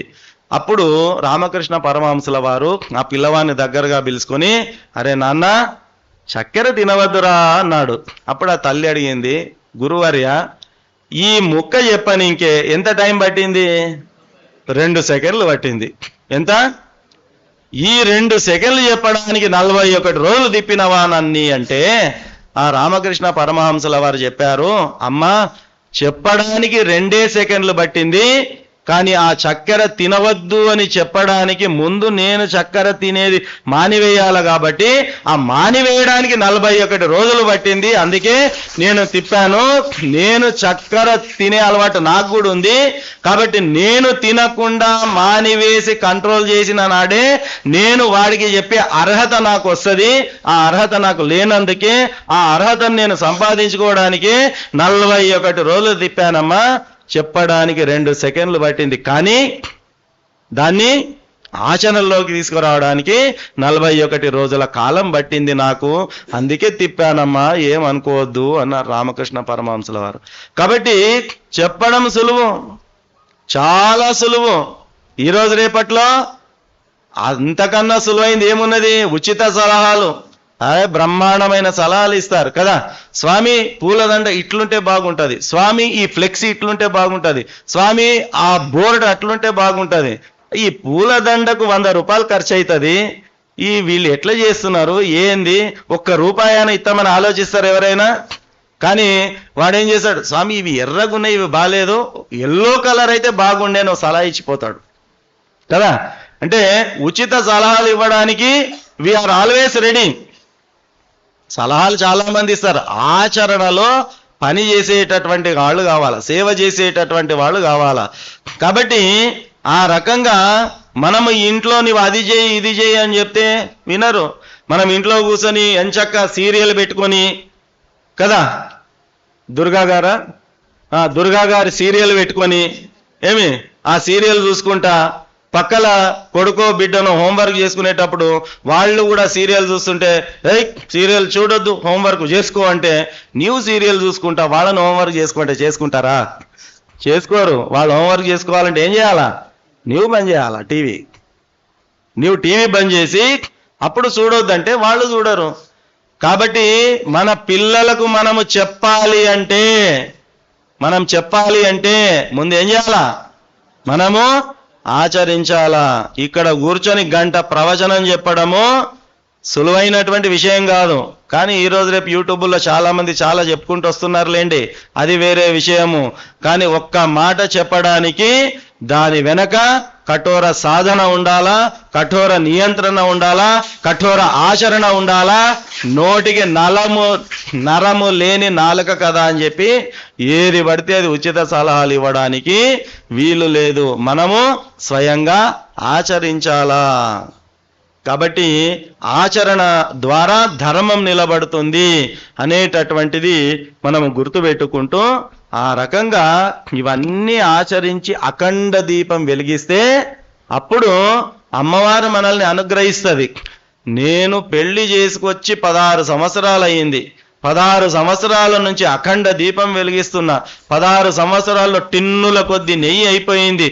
అయినా దేవుడు నాకు కరుణించాడు. ఎందుకు కరుణిస్తాడు? నీవు చేసే పనులు ఎట్లున్నాయి కదా. కాబట్టి నీ నెయ్యి ఎవడికి కావాలా, నీ ఒత్తులు ఎవడికి కావాలా, నీ పాత్ర ఎవడికి కావాలా? భగవంతుడికి కావలసింది నిర్మలమైనటువంటి నీ భక్తి కావాలా. ఆ నిర్మలమైన భక్తి లేనటువంటి ఎన్ని అఖండ దీపాలు వెలిగినా అమ్మవారి అనుగ్రహం కలగడానికి వీలు లేదు. పత్రం పుష్పం ఫలం తోయం. శ్రీకృష్ణులో భగవద్గీత చెప్తున్నాడు, నాకు వెండి కావాలా, బంగారు కావాలా, వజ్రాలు కావాలని ఎప్పుడు చెప్పలే దేవుడు. నువ్వు పత్రం సమర్పించినా చాలు, పుష్పం సమర్పించినా చాలు, ఇంత చెంబులో నీళ్లు తీసుకొచ్చి నీళ్లు పోసినా చాలు. కానీ అది ఎలా పోయాలా? భక్తితో పోయాలా. అదే భగవద్గీతలో అనన్యా చింతయంతో మాం ఏ జనా పర్యుపాసతే ఏషాం తేషాభియుక్తానాం యోగక్షేమం వహామ్యహం. చూడండి ఎంత సాక్షాత్తు ఆ జగద్రక్షకుడైనటువంటి శ్రీ మహావిష్ణువే చెప్తున్నాడు. ఏమని? యోగక్షేమం వహామ్యహం. అరే నీ బాధ్యత నేను తీసుకుంటాను, నీ యోగక్షేమాలు నేను చూసుకుంటాను. కానీ నీ ఒక్క పని చేయాల. ఏమని? అనన్యా చింతయంతో మాం. కానీ నీ బాధ్యత నేను చూసుకుంటా. కానీ ఎప్పుడు చూసుకుంటా?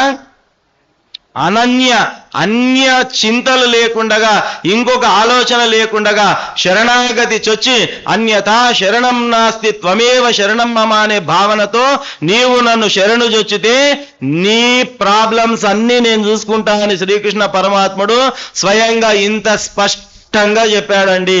కానీ మన భక్తి ఎలాంటిది అంటే, ఇంట్లో కొడుకుకి MBBS సీటు రావాలి అని చెప్పి శక్తిపీఠంకి వచ్చి మొక్కుకున్నామంటే ఇట్లా మొక్కుకుంటే మరుసటి రోజే సీటు రావాలా, లేకపోతే అమ్మవారు వేస్ట్.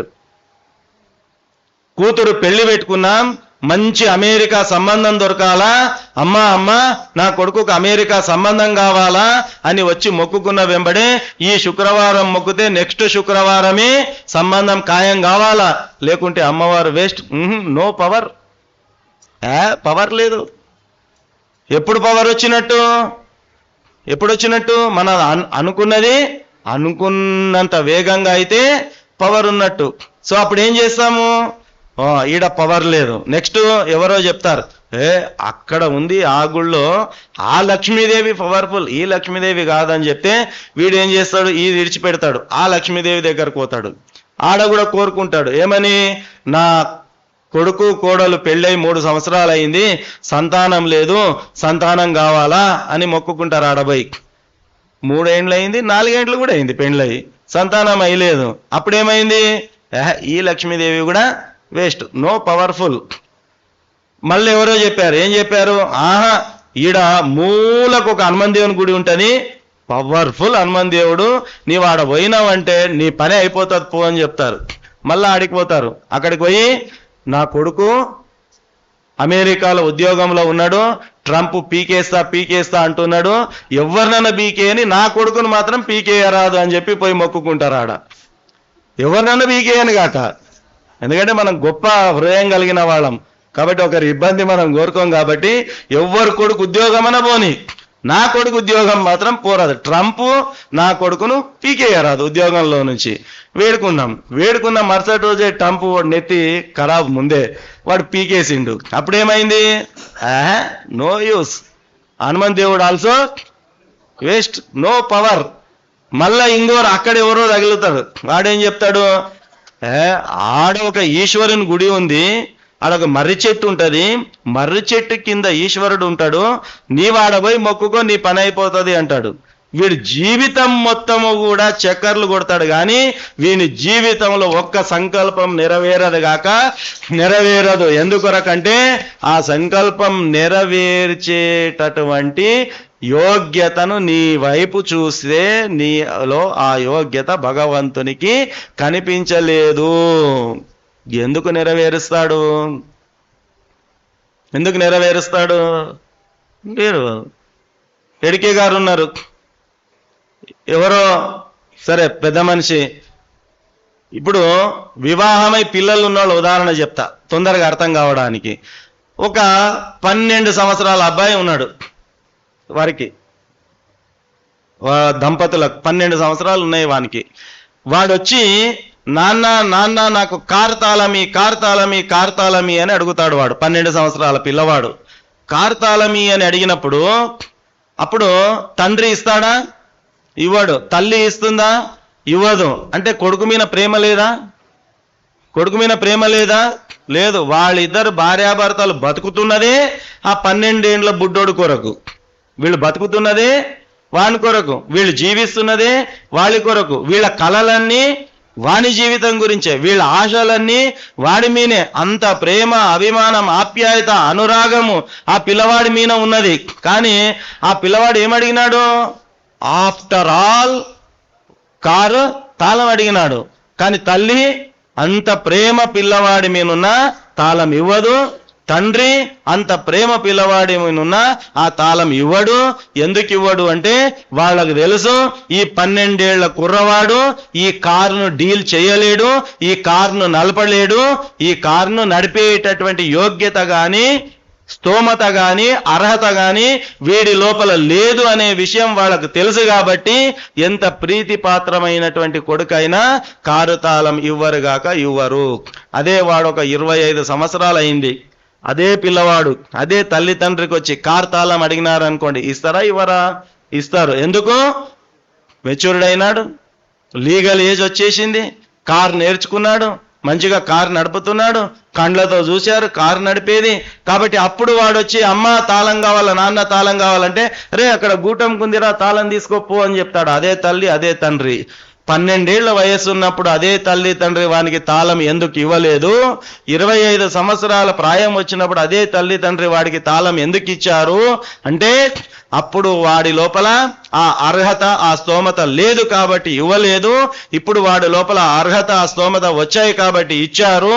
కాబట్టి భగవంతుడు కూడా మీరు భూమండలంలో ఏ గుడికి పోయినా, ఏ చెట్టు కింద ఉన్న దేవునికి మొక్కినా, ఏ గర్భాలయాలకు పోయినా, ఎంత పొర్లు దండాలేసి పసుపు చల్లుకున్నా, ఎన్ని ఆకల మీద పొర్లాడినా దొర్లాడినా నీ సంకల్పము నెరవేరదు. ఎందుకొరకంటే ఆ సంకల్పము నీవు కోరుకున్నది నీకు ఇవ్వడానికి నీ దగ్గర అర్హత ఉందా లేదా పరమాత్ముడు చూస్తాడు. ఆ అర్హతను నీవు సంపాదించుకోలేదు కాబట్టి, ఆ భక్తి నీ లోపల లేదు కాబట్టి, ఆ పుణ్యాన్ని నీవు డిపాజిట్ చేసుకోలేదు కాబట్టి ఎన్ని గుళ్ళు తిరిగినా నీ సంకల్పము నెరవేరదు. మీరు అనుకుంటున్నారు ఈ లక్ష్మీదేవి వేరే, ఆ లక్ష్మీదేవి వేరే, ఆ వెంకటరమణ వేరే, ఈ వెంకటరమణ వేరే. ఇవి పిచ్చివాళ్ళు. దేవుడు ఒక్కడే. కుమ్మరివాడు ఉంటాడు, కుమ్మరి మట్టి ఉంటుంది, ఆ మట్టితో గ్లాస్ చేస్తాడు, ఆ మట్టితో ముంత చేస్తాడు, ఆ మట్టితో పళ్ళెం చేస్తాడు, ఆ మట్టితో కుండ చేస్తాడు. అంటే ఆకారాలు వేరే అయినాయి కానీ అవన్నీ దేని నుంచి వచ్చాయి? ఆ మట్టితోనే వచ్చాయి. బంగారం ముద్ద ఉంటుంది, ఆ బంగారం ముద్దతో బ్రాస్లెట్ అవుతుంది, అదే ముద్దతో ఉంగరం అవుతుంది, అదే ముద్దతో ఇయర్ రింగ్స్ అవుతాయి, అదే ముద్దతో మంగళసూత్రం అవుతుంది, అదే ముద్దతో కాళ్ళకు సంబంధించిన ఆభరణాలు అవుతాయి. ఆభరణాల మోడల్స్ వేరే ఉన్నాయేమో, కానీ ఆభరణాలన్నీ ఎక్కడి నుంచి వచ్చినాయి? ఆ ముడి పదార్థం నుంచి వచ్చినటువంటివే. మట్టి ఒకటే, ఆకారాలు వేరే ఎలాగో, ఈ బంగారము ముద్ద ఒకటే, ఆభరణాల ఆకారాలు వేరే ఎలాగో, భగవంతుడు ఒక్కడే, భగవంతుడు ఆకారాలు అనేకం, భగవంతుడు అనేకుడు కాదు, భగవంతుడు ఒక్కడే, భగవంతుడు ఒకడే. గోధుమ పిండి ఉంటుంది, ఆ గోధుమ పిండితో పూరి చేయొచ్చు, అదే గోధుమ పిండితో చపాతీ చేయొచ్చు. పూరి వేరే, చపాతి వేరే, కానీ అది చేసిన పదార్థం మాత్రము ఎట్లాగా ఒకటో పరమాత్ముడు కూడా ఒకడే. నీవు అమ్మవారంటావా, అయ్యవారంటావా, స్వామి అంటావా, ఆంజనేయుడు అంటావా, దుర్గమ్మ అంటావా, శివుడు అంటావా, విష్ణు అంటావా, ఇంకేం పేరు పెట్టుకుంటావో నీ బుద్ధి పుట్టిన పేరు పెట్టుకో, భగవంతుడు మాత్రము ఒక్కడే. ఎవరెవరి దృష్టికోణంలో ఎవరెవరి శ్రద్ధాభక్తులు ఉంటాయి. అదే చపాతి గోధుమ పిండితో అవుతుంది, అదే చపాతి పూరి అవుతుంది. వాడికి చపాతి ఇష్టం ఉంటుంది, పూరి ఇష్టం ఉండదు. ఒకనికి పూరే ఇష్టం ఉంటుంది, చపాతి వద్దు అంటాడు. పిండి ఒకటే కదా, అదే పిండితో చేసిన పూరి ఇష్టము, చపాతి ఇష్టం లేదు వానికి. అట్లాగే మనకు కూడా ఒకరికి అమ్మవారు అంటే ఇష్టం, ఒకరికి వెంకటేశ్వర స్వామి అంటే ఇష్టం, ఒకరికి ఈశ్వరుడు అంటే ఇష్టం. కాబట్టి మన శ్రద్ధాభక్తులు, మన మనస్సు దేనిపైన నిగ్రహం అవుతుందో, దేనిపైన కేంద్రీకృతం అవుతుందో దానిపైన మనస్సు నిలుపుకొని మనం శ్రద్ధాభక్తులతో గనక పూజించుకున్నట్టయితే మన సంకల్పాలు నెరవేరుతాయి. కాబట్టి ఈ రకంగా అఖండ దీపము దాని ఫలం ఇవ్వాలంటే కేవలం ఒక అగ్గిపెట్టె తీసుకొని, ఒక పళ్ళెని తీసుకొని, ఓ 100 గ్రాం నెయ్యి తీసుకొని, 10 రూపాయలు పెట్టి ఒత్తుల ప్యాకెట్ కొనుక్కొని దీపం వెలిగిస్తే అయిపోయా వచ్చే పుణ్యం నాకు డిపాజిట్ అయ్యంటే అట్లా కుదరదు. నీ ఆచరణ చూస్తారు, నీ మనస్సులో ఉన్నటువంటి భక్తిని పరమాత్ముడు చూస్తాడు. అనన్య చింతయంతం ఏ జన పర్యుపాసతే తేషాం యుక్తానాం యోగక్షేమం వహామ్యం. అనన్యమైనటువంటి భక్తి ఉండాలా. అర్థమైందా? నీవు ఒక దేవుడిని నమ్ముకున్నావంటే పాల ముంచినా నీట ముంచినా నీ ప్రాణం పోయినా ఆ దేవుణ్ణి నీవు ఎప్పుడైతే ఇడవవో భగవంతుడు అప్పుడు నిన్ను పట్టుకుంటాడు. సోమవారం ఒక గుడి, మంగళవారం ఒక గుడి, శుక్రవారం ఒక గుడి, ఈ నెల ఒక గుడి, ఆ నెల ఒక గుడి కదా. కార్తీక మాసంలో ఈ గురువు, ఆశ్వయుజ మాసంలో ఇంకో గురువు, పుష్యమాసంలో ఇంకో గురువు. నీ బతుకంతా గురువులను ఎతకడంలో సరిపోతుంది, కానీ నీ లక్ష్యాన్ని చేరేటటువంటి అవకాశం ఉండదు. కాబట్టి ఎవరిని పట్టుకుంటావో గురువుని ఒక్కరిని పట్టుకో, ఎవరిని పట్టుకుంటావో దేవుణ్ణి ఒక్కరిని పట్టుకో. అనన్యా చింతయంతో మాం, నిశ్చలమైన నిర్మలమైనటువంటి భక్తి ఉండాలా. ఓ 10 సంవత్సరాల వయస్సు కలిగిన పిల్లవాడు ఉంటాడు, బయట మురికి నీళ్లు, బురద కలిపినటువంటి నీళ్లు తీసుకొచ్చి ఇక్కడ ఉన్నటువంటి కుర్చీ పైన వేసి, ఆ బకెట్లో ఉన్నటువంటి ఆ బురద నీళ్ళని వేసి ఆ 10 సంవత్సరాల పిల్లవాడిని పిలిచి, అరే నాన్న ఇక్కడ కూర్చోరా అంటే వాడు కూర్చుంటాడా? కూర్చోడు. కూర్చుంటాడా? కూర్చోరు. ఇప్పుడు దుర్గమ్మ గారు వచ్చినారు, మంచి పట్టు చీర, వేలకు వేల విలువైనది కట్టుకొచ్చినారు. డస్ట్ ఉన్న కుర్చీ వేసి అమ్మ కూర్చోండి అంటే కూర్చుంటుందా? కూర్చోదు. మా సౌకారు ఉన్నాడు, రేమాండ్స్ షాపుకి పోయి కొనుక్కొచ్చిండు ప్యాంటు షర్టు, అక్కడ కూడా ఏదో మసిబూసి కూసో సౌకారి అంటే కూర్చుంటాడా? కూర్చోడు. ఏం చెప్తాడు? మసిబూసిన కుర్చీలో కూర్చోవాలా, దుమ్మున్న కుర్చీలో కూర్చోవాలా, 10 ఏండ్ల వయసున్నవాడైనా బురద నీళ్ళేసి ఆ కుర్చీలో కూర్చోవాలా అంటే అక్కడ స్వచ్ఛత లేదు అని చెప్పి 10 సంవత్సరాల పిల్లవాడే కూర్చోవడానికి ఇష్టపడకపోతే నీ మనస్సులో అంత కంపు నింపుకొని భగవంతుని కూర్చోమంటే కూర్చుంటాడా? భగవంతుడు వచ్చి కూర్చునే అవకాశం లేదు. కాబట్టి ఇది శుద్ధిగా ఉండాలా. భగవంతుడు దుమ్మున్న ప్లేస్లో మనమే కూర్చోకపోతే అంత దుమ్ము కట్టుకున్నావు నీ మనస్సులో, అంత బురద జమేసుకున్నావు. భగవంతుని వచ్చి కూసో అంటే తిక్కబట్టిందా వానికి? ఈ స్థలం తప్పితే ఇంకా వేరే స్థలాలు లేవా వాడికి కూర్చోవడానికి? కాబట్టి నిర్మలమైనటువంటి మనస్సు, నిశ్చలమైనటువంటి భక్తి, అనన్యమైనటువంటి భక్తితో నీవు కార్యం చేస్తే అప్పుడు నీకు ప్రతిఫలం వస్తుంది. కాబట్టి నేను 10 ఏండ్లకెళ్ళి నవరాత్రులు చేస్తున్నా, 20 ఏండ్లకెళ్ళి చేస్తున్నా, ఇంకా 40 ఏండ్లు చేయి, ఎవడొద్దంటాడు? ఏం లాభం లేదు. దానికి ఏం తోడు కావాలా? శ్రద్ధ తోడు కావాలా, భక్తి తోడు కావాలా, అనన్యమైనటువంటి భక్తి తోడు కావాలా. అంటే ఎవరైనా బాజార్లో పోయేటటువంటి వాళ్ళు ఈ గురువు గురించి 10 మాటలు చెప్పినా, లేదు నేను అదే గురువుని నమ్ముకున్నా అక్కడనే పోతా, అది అనన్యమైనటువంటి భక్తి. 100 మంది వచ్చి పలానా గుడికి పోతే ఏం లాభం, అక్కడ కాదు ఇక్కడ పో అని చెప్పి 100 మంది వచ్చి చెప్పినా నీ లక్ష్యం మారకుండగా అక్కడనే గట్టిగా పట్టుకొని ఉంటే అది అనన్య భక్తి. ఒకరు చెప్పేసరికి పూటకోసారి, రోజుకోసారి, తిథికోసారి, వారానికోసారి గురువునో దేవుణ్ణో వ్యవస్థను మార్చితే దానిని భక్తి అనరు, భక్తి అనబడదు. అలాంటి నిశ్చలమైనటువంటి భక్తి మనలో ఉన్నప్పుడే పరమాత్ముడు మనల్ని అనుగ్రహిస్తాడు అనేటటువంటి విషయాన్ని మనం దృష్టిలో పెట్టుకొని, అట్లాగా ఆయుధ పూజ అనేటటువంటిది నవరాత్రుల్లో అత్యంత విశేషమైనటువంటిది. ఆయుధ పూజ ఎందుకు చేస్తాం మనము అంటే, మనకు ఖడ్గమాల స్తోత్రంలో అమ్మవారికి సంబంధించి వస్తుంది సర్వయంత్రాత్మిక అనేటటువంటి పేరు. సర్వ యంత్రాలు, సర్వ మంత్రాలు అన్నిటికీ అధిష్టాత ఆమెనే, అమ్మవారే. ఇంతకు ముందే చెప్పాను, స్వామి దేవుళ్ళు ఎంతో మంది అని ఏంటిరి, మళ్ళీ మీరు అమ్మవారి గురించి మళ్ళా చెప్తారు కదా. శ్రీమాత్రే నమ అనే చెప్తారు, జై శ్రీరామ్ అనరు, ఓం నమో వెంకటేశ అనరు, ఓం నమ శివాయ అనరు. మరి చెప్పడమేమో ఎవరైనా ఒకటే అంటారు, మరి మీరేమో మళ్ళా అమ్మవారి గురించే చెప్తారు. అంటే నేను ఇంతకు ముందే చెప్పాను, మట్టి ఒకటే, బంగారు ముద్ద ఒకటే. ఇది మట్టి ముద్ద, ఇది బంగారు ముద్ద. దీని నుంచి ఆకారాలు వేరే వేరే వస్తున్నాయి, కానీ మూలమైనటువంటిది ముడి పదార్థం ఇదే అమ్మవారే. కాబట్టి సృష్టి స్థితి లయలకు ఆధారభూతులైనటువంటి శివ విష్ణు మహేశ్వరులకు కూడా శక్తినిచ్చేటటువంటిది అమ్మవారే. కాబట్టి దేవి మహాపురాణంలో చెప్తారు, అమ్మవారి యొక్క వైభవాన్ని చెబుతూ ఎట్లాగా మనం కుర్చీల్లో కూర్చున్నామో 4 కోళ్ళు, కుర్చీకి మంచం కోళ్ల మాదిరిగా 4 కోళ్ళు ఉన్నాయో, అట్లా ఒక కాలు విష్ణు పరమాత్ముడైతే, ఇంకొక కాలు బ్రహ్మ అయితే, ఇంకొక కాలు పరమేశ్వరుడైతే, ఇంకొక కాలు ఈశ్వరుడైతే. మళ్ళా పరమేశ్వరుడెవరు ఈశ్వరుడెవరు స్వామి, ఇద్దరు ఒకటే కదా అని డౌట్ రావచ్చు. 12 రుద్రులు ఉన్నారు, 12 రుద్రులట, 12 రకాల ఈశ్వరులు మన శాస్త్రంలో మనకు చెప్పారు.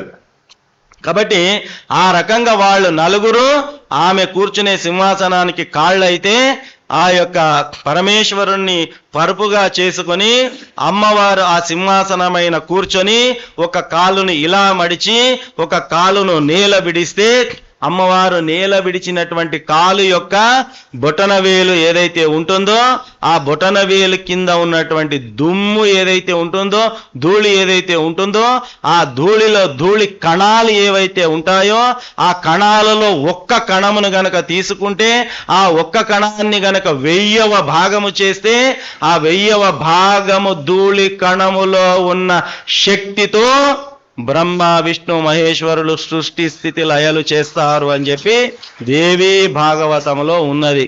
అంటే అమ్మవారి యొక్క శక్తి ఏ పాటితో దీన్ని ఆధారంగా చేసుకొని మనం లెక్కలు వేసుకోవచ్చు. కాబట్టి అమ్మవారి యొక్క అనుగ్రహం కోరుతూ ఆయుధ పూజ చేస్తాం మనం. దాని తర్వాత కన్యా పూజ చేస్తాం కదా. కన్యా పూజ అంటే ఎవరైతే ఇంకా పెద్ద మనిషి అయ్యి ఉండరో అటువంటి వయస్సు కలిగినటువంటి వాళ్ళ కూర్చోబెట్టుకొని నవదుర్గల అవతారంగా భావించి 9 మంది అమ్మాయిలను, చిన్న చిన్న పిల్లలను కూర్చోబెట్టి మనం వాళ్ళ కాళ్ళు గడిగి వాళ్ళ పూజ చేస్తాం. అమ్మవారి స్వరూపంగా మనం వాళ్ళను కొలుస్తాం. అన్నీ వెర్రి వింతలైపోతున్నాయి. ఆచారం పాటిస్తున్నాం కానీ అర్థం లేకుండా పోతుంది. మన పెద్దలు చెప్పారు, ఏం చెప్పారు? బియ్యం పిండితో ముగ్గు వేయాలని చెప్పారు. దేని కొరకు చెప్పారు? భూతదయ. నువ్వు బియ్యం పిండి వేస్తే ఇంటి ముందర వచ్చిన చీమనో దోమనో ఆ పిండి ఇంత తింటాయి, వాటి జీవనం కొనసాగుతుంది, పరోక్షంగా వాటికి ఆహారం వేసినట్టు అవుతుంది అని చెప్పారు. అది పోయింది. ఏమొచ్చింది? కలర్ ముగ్గులు వచ్చాయి. ఆ కలర్ ముగ్గు నా చీమ తినదు, నా దోమ తినదు. భూతదయ అందులో లేదు. సరే కలర్ ముగ్గులు వాయ. ఇప్పుడు ఏమొచ్చినాయి? కలర్ స్టిక్కర్లు వచ్చినాయి. ఏమండి ఏం చేశారు? లేదండి మా పెద్దలు చెప్పారు ముగ్గులు ఏమన్నారు, మేము అతికిచ్చామండి అని చెప్తారు. వాళ్ళు చెప్పింది ఎందుకొరకు, నీవు చేసింది ఏంటి? ఆషాఢ మాసంలో గోరింటాకు పండుగ, గోరింటాకు పెట్టుకోవాలని చెప్పారు. అది కూడా ఏం చెప్పారు? స్వచ్ఛమైనటువంటి గోరింట చెట్టు దగ్గరికి పోయి గౌరీ పూజ చేసి ఆకులను తెంపుకొచ్చి బాగా నూరుకొని ఆ యొక్క గోరింటాకు పెట్టుకొని పండించుకోండి అని చెప్పారు. మనం ఏం చేస్తున్నాము? కెమికల్ కలిపిన కోన్లు తీసుకొస్తున్నాం, గోరింట పూసింది పాటలు పాడుకుంటా గోరింటాకు పండుగ చేసుకుంటున్నాం. వాళ్ళు ఎందుకొరకు చెప్పారు? మనం ఏం చేస్తున్నాము కదా? గొబ్బెమ్మలు కూడా రెడీమేడ్ వచ్చినాయి. రెడీమేడ్ గొబ్బెమ్మలు వచ్చేసినాయి. వాళ్ళు ఎందుకొరకు చెప్పారు ఆవు పేడ పెట్టమని? మనం ఏం చేస్తున్నాము? మామిడి తోరణాలు కట్టండి అయ్యా అని చెప్పారు. మామిడి తోరణాలు కట్టండి అయ్యా అని చెప్పాం. మనం కూడా మామిడి తోరణాలు కడుతున్నాం, ప్లాస్టిక్వి తోరణాలు మనం కూడా కడుతున్నాం. లేదండి మేము సాంప్రదాయం, మా తాత కట్టిండు, మా ముత్తాత కట్టిండు, మా నాన్న కట్టిండు, మా అమ్మ కట్టింది, నేను కూడా కడుతున్నా, నీవు కూడా కడుతున్నావు. ఏం తోరణం కడుతున్నావు? ప్లాస్టిక్ తోరణం కడుతున్నావు. పండుగలు ఉన్నప్పుడు మామిడి తోరణాలు కట్టమని చెప్పారు. ఎందుకు చెప్పారు? మామిడి ఆకు లోపల కార్బన్ డైఆక్సైడ్ను పీల్చుకొని ఆక్సిజన్ ఇచ్చే తత్వం ఉంటుంది.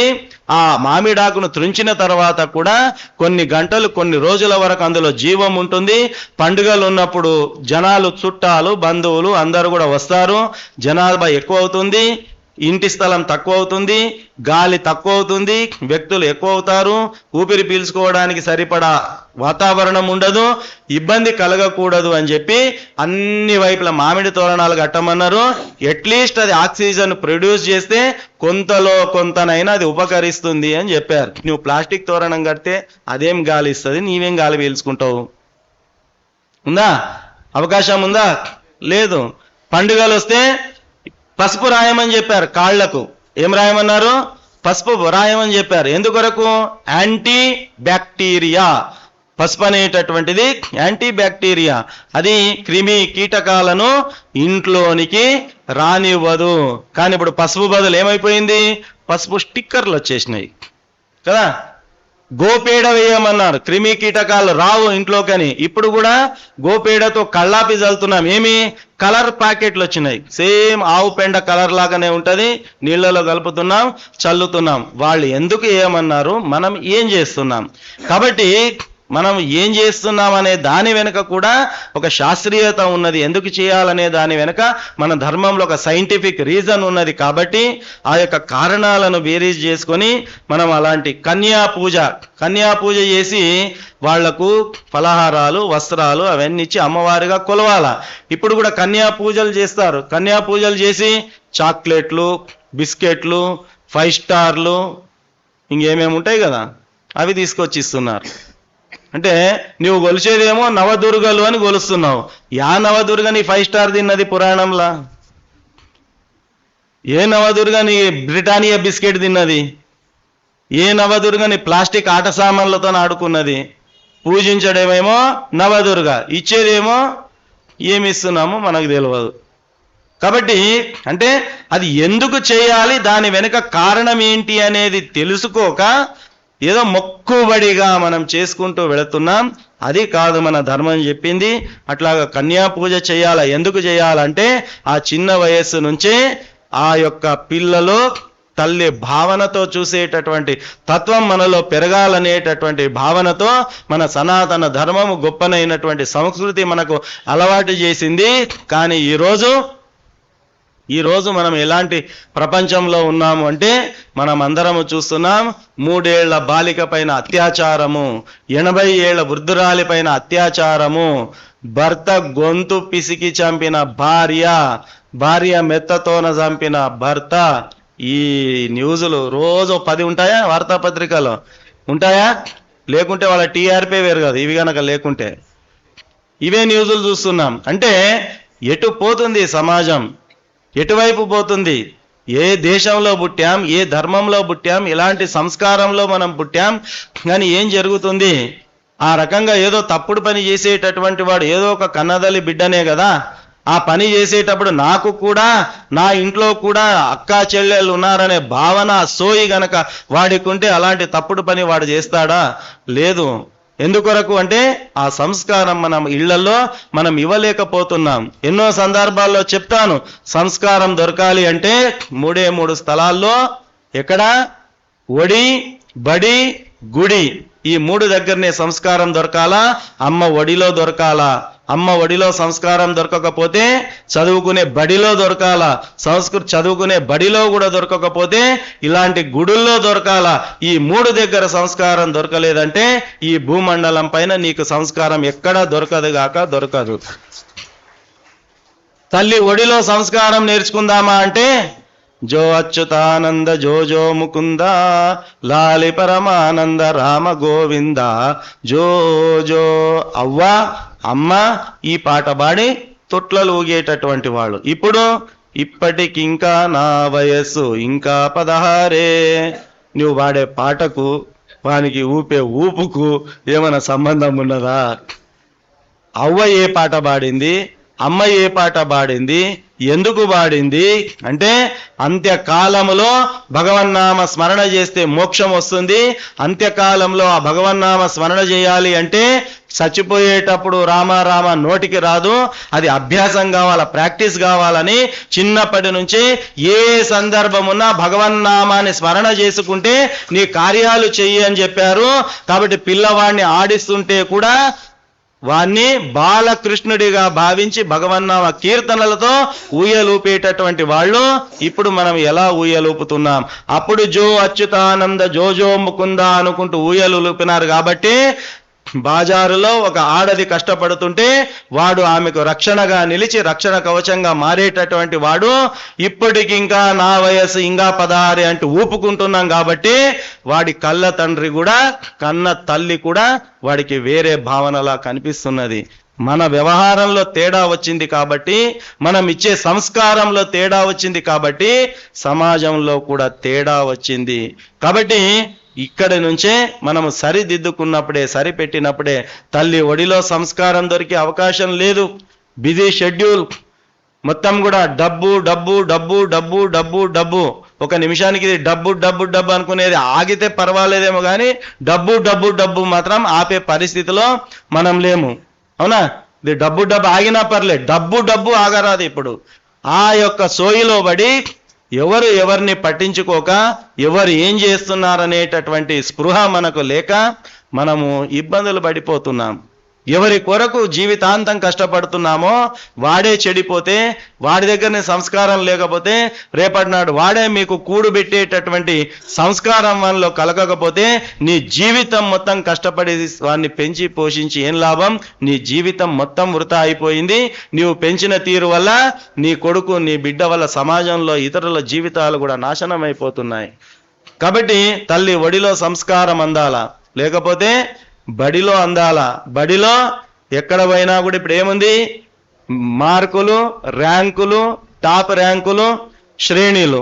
మీరు ఏ స్కూల్లో అనబోండి, ప్రతి పిల్లవాడికి 25/25 మార్కులు వస్తాయి. మీ ప్రోగ్రెస్ కార్డ్ చెక్ చేసుకోండి. మీరు పోయి ఏ స్కూల్లో అడ్మిషన్ వేయండి, ఏ స్కూల్లోనైనా వేయండి, మీ పిల్లవాడికి 25కి 25 వస్తాయి. రాకుంటే మీరు పోయి అడుగుతారు, మా వానికి ఎందుకు తక్కువ వచ్చినాయి?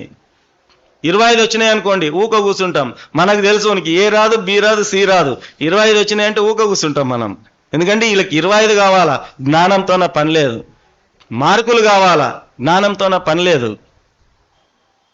అవునా? ఆ రకమైనటువంటి వ్యవహారం జరుగుతున్నది. కాబట్టి బడిలో కూడా సంస్కారం నేర్పేది లేదు.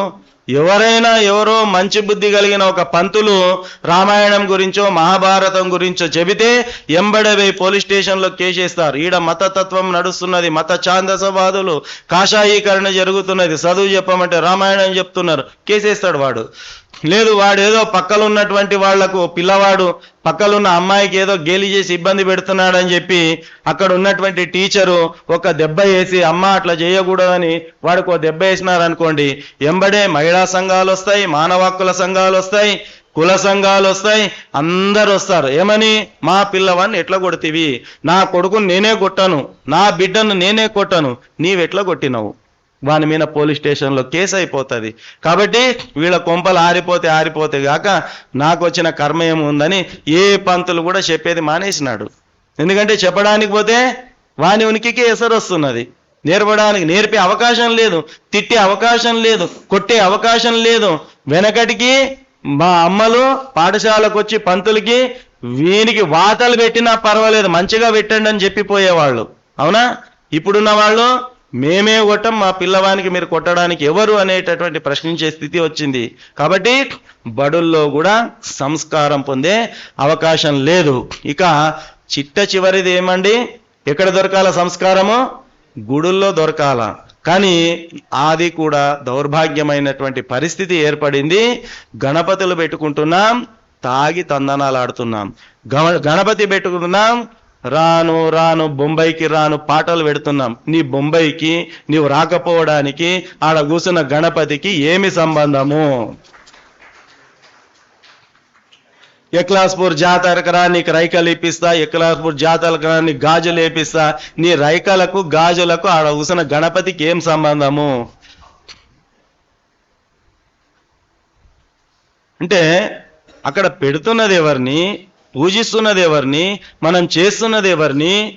వాడు తాగి తందనాలాడి ఊగుకుంటా తూగుకుంటా గణపతిని తీసుకొచ్చి రోడ్డు మీద నిలబడితే మనం పోయి ఆరతిస్తున్నాం. ఏం చేస్తున్నాము? ఊగి తూగి తాగి తందనాలాడే గణపతి దగ్గరికి పోయి ఏం చేస్తున్నాము? ఆరతిస్తున్నాం. ఏమని?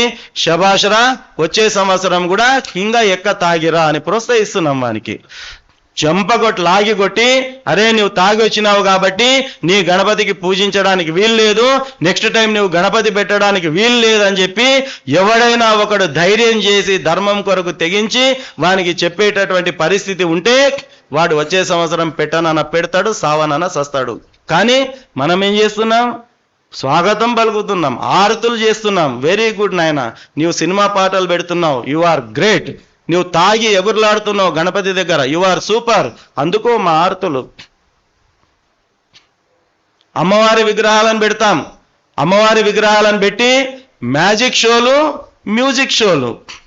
ఏమేం చేస్తామండి? మ్యాజిక్ షోలు, మ్యూజిక్ షోలు. నీవు పెట్టిన అమ్మవారు ఎందుకు పెట్టావు? ఏ పండుగ ఉద్దేశంతో పెట్టావు? అమ్మవారిని ఎందుకు ప్రతిష్టాపన చేసినావు? అమ్మవారి దగ్గర జరగాల్సిన కార్యక్రమాలు ఏమిటి?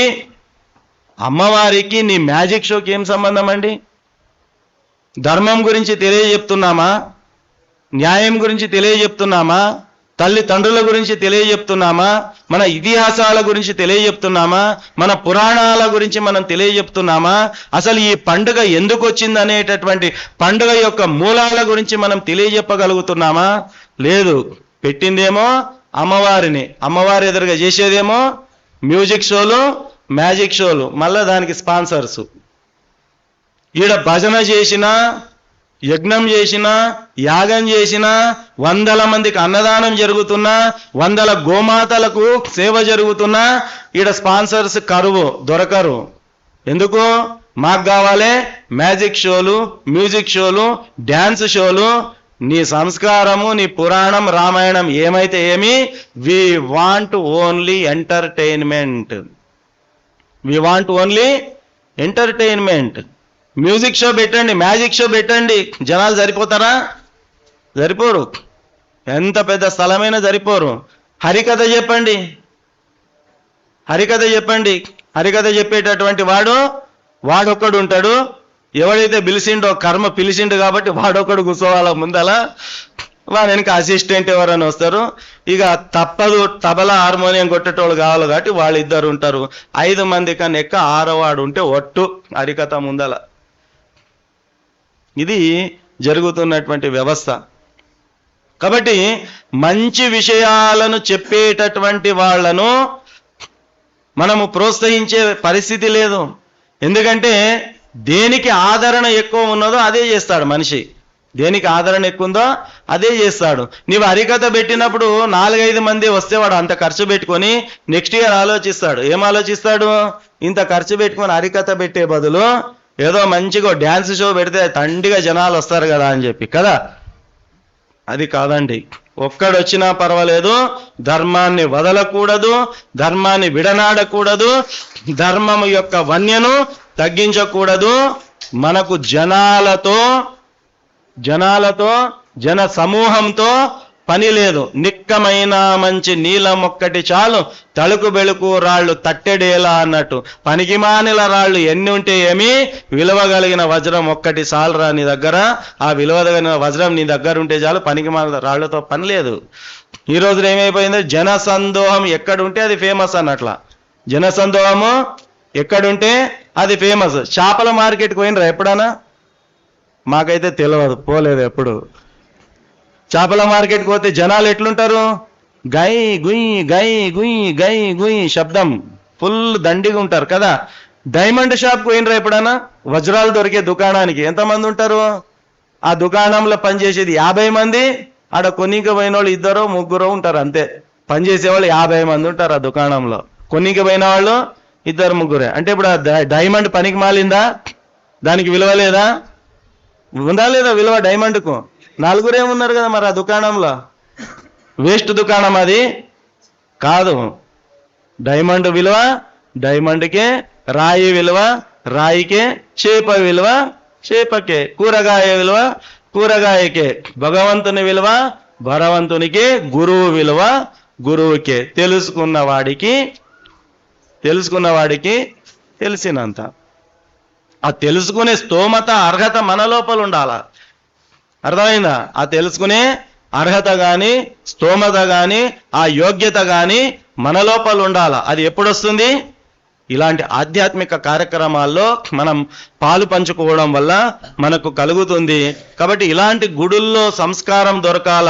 ఇక్కడ కూడా సంస్కారం దొరకకపోతే ఏమీ లాభము లేదు. నేను ఎందుకు చెప్తున్నానంటే కొన్ని సందర్భాల్లో బాధ అవుతుంది. ఏంటి, మనము ఏదైనా ఒక దేవుడికి సంబంధించిన ర్యాలీ పెట్టినామనుకోండి, డీజే పెట్టి భారీగా సౌండ్ పెడితే ఆ ర్యాలీలో ఒక 1000 మంది కనిపిస్తారు మీకు. ఆ ర్యాలీలో 1000 మంది కనిపిస్తారు. డీజే లేదు, ఏం లేదు, సౌండ్ బాక్స్ లేదు. మనము శ్రీకృష్ణ గోవింద హరే మురారే, హే నాథ నారాయణ వాసుదేవ, ప్రద్యుమ్న దామోదర విశ్వనాథ, ముకుంద విష్ణు భగవన్ నమస్తే. భజన చేసుకుంటూ పోతాం రేపు ర్యాలీలో అని చెప్పండి ఎంతమంది ఉంటారు? 10 మంది వస్తే ఒట్టు. అంటే మనకు భక్తి కాదు కావాల్సింది, ఏంది? జోష్. ఏం కావాలా? భక్తితో పని లేదు, దేవునితో పని లేదు. కొంపదీసి ఆ 1000 మంది దేవుని కొరకు వచ్చినారు అనుకుంటే పొరపాటు. దేవుని కొరకు రాలేదండి. దేని కొరకు వచ్చినారు? డీజే కొరకు వచ్చినారు. దేవుని కొరకు వచ్చేవాడు భజన ఉన్నా కూడా వస్తాడు. కాబట్టి మనం ఏం చేస్తున్నాము, ఎటువైపు పోతున్నాం అనేది కూడా మనం అందరం కూడా ఆలోచించుకోవాలా. అలాంటి సంస్కారము దొరికేటటువంటి సంస్థలను, వ్యక్తులను, గురువులను, పీఠాలను మనము గనక కాపాడుకోకపోతే ఈ జన్మలో ఈ సమాజాన్ని కాపాడేవాడు మళ్ళొకడు రాడు, మళ్ళొకడు పుట్టడు. ఇది మనం అందరం కూడా గుర్తెరగాల. కాబట్టి ఇంకా చాలా విషయాలు ఉన్నాయి ఈ పండుగకు సంబంధించి. కాబట్టి కేవలము మూసా పద్ధతిలో పూజ చేసుకుంటూ పోతే కాదు, దాని వెనకున్న ఆంతర్యం తెలియాలి. శాస్త్రం ఏం చెప్పింది తెలుసుకోవాలా, ఎందుకు చేయాలా తెలుసుకోవాలా, ఎలా చేయాలి తెలుసుకోవాలా. కేవలం తెలుసుకుంటే సరిపోదు. జిలేబీ బాగుంది బాగుంది బాగుంది అని 10 రోజులు చూపించిన దాని యొక్క ఆస్వాదం తెలుస్తుంది ఎదుటివానికి? తెలియదు. 10 రోజులు చూపియండి జిలేబీ, దాని టేస్ట్ అర్థమవుతుందా? అర్థం కాదు. ఎప్పుడో అది నోట్లో పెట్టుకున్నప్పుడే దాని యొక్క రుచి ఎలాంటిది అనేది అర్థమవుతుంది. అట్లాగే ఈ మన ధర్మము, శాస్త్రము కూడా ఆచరణలో పెట్టినప్పుడే దాని విలువ, గొప్పతనం అనేది తెలుస్తుంది. ఈ పండుగలు ఎందుకొరకు చేశారో వాటి యొక్క సంకల్పము నెరవేరుతుంది అనేటటువంటి విషయాన్ని మనమందరము కూడా గుర్తెరిగి ఆ మార్గంలో మనమందరం కూడా ప్రయాణించాలి. అలాంటి మార్గంలో ప్రయాణింప చేయడానికే మన పీఠము అష్ట కష్టాలు పడి ఇలాంటి జ్ఞాన యజ్ఞము అనేటటువంటి కార్యక్రమాలను చేస్తూ నలుగురిని ఈ యొక్క క్షేత్రానికి వచ్చేలా ప్రయత్నం చేస్తూ అక్కడ ధర్మం గురించి 4 విషయాలు చెబుతూ ఈ ధర్మాన్ని మీరు కూడా ఆచరించండి అని చెప్పి ఆ ధర్మ ప్రచారము కొరకే ఈ రకమైనటువంటి ప్రయాసలు మన పీఠం పడుతూ ఉన్నది. కాబట్టి మనం ఏదైనా ఒక మంచి విషయం చెప్పాలి అంటే వినేవాళ్ళు కూడా కావాలి కదా, కావాలా వద్దా? వినేవాళ్ళు లేకపోతే ఎవరికి చెప్పాలా? కాబట్టి సంతోషము, మన ప్రాంతంలో ఇంతమంది అయినా మహాత్ములు ఉన్నారు కాబట్టి, ఇంతమంది అయినా వినాలనేటటువంటి శ్రద్ధ భక్తులు కలిగినటువంటి వాళ్ళు ఉన్నారు కాబట్టి, ఇంతసేపు చెప్పిన కదలకుండగా శ్రద్ధా భక్తులతో జాగ్రత్తగా మీరు విన్నారు కాబట్టి, ఎంత జాగ్రత్తగా విన్నారంటే రేపు నేను ఒక క్వశ్చన్ పేపర్ తయారు చేసి నేను ఏమేం చెప్పినానో మొత్తం రాయండి అంటే రేపు మీరందరు ఖచ్చితంగా రాస్తారు. రాస్తారా రాయరా? గ్యారెంటీ. రేపు ఇందులో 90% మాయమవుతారు. ఎందుకంటే రేపు పరీక్ష రాయాల్సి వస్తుంది. కాబట్టి ఏదో సినిమా స్టోరీ చూసినట్లు 3 గంటలు చూసి వచ్చినాక సినిమా బాగుండేనంటే బాగుండే, ఏమైంది అంటే తెలియదు, అయిపోయింది 3 గంటలు అది. కాబట్టి శాస్త్రంలో కూడా చెప్పారు, శ్మశాన వైరాగ్యము, ప్రసూతి వైరాగ్యము, తర్వాత జ్ఞాన వైరాగ్యము అని చెప్పి 3 రకాల వైరాగ్యాల గురించి చెప్పారు. శ్మశాన వైరాగ్యము అంటే ఏమిటి అంటే, ఎవరైనా చనిపోయినప్పుడు వాళ్ళ ఇళ్లకు పోయినప్పుడో లేదా శ్మశానానికి పోయినప్పుడో వాళ్ళను పూడ్చేటప్పుడో లేదా వాళ్ళ సాంప్రదాయాల ప్రకారం కాల్చేటప్పుడో అప్పుడు మనము కూర్చొని మాట్లాడుకుంటుంటాం. ఏమని? అరే నిజమేరా, ఎంత బంగారు ఉంటే ఏం లాభం, ఎంత వెండి ఉంటే ఏం లాభం, ఎంత డబ్బులుంటే ఏం లాభం, ఎంత పెద్ద వ్యాపారం ఉంటే ఏం లాభం, వాడేమన్నా మోసుకపోయినా చూడు వాని చేతిలో చిల్లి గవ్వలేదు, ఇల్లు ఈడనే ఇడిచిపాయ, పెండ్లాం ఇక్కడనే ఇడిచిపాయ, వాని వ్యాపారం ఈడనే ఇడిచిపాయ,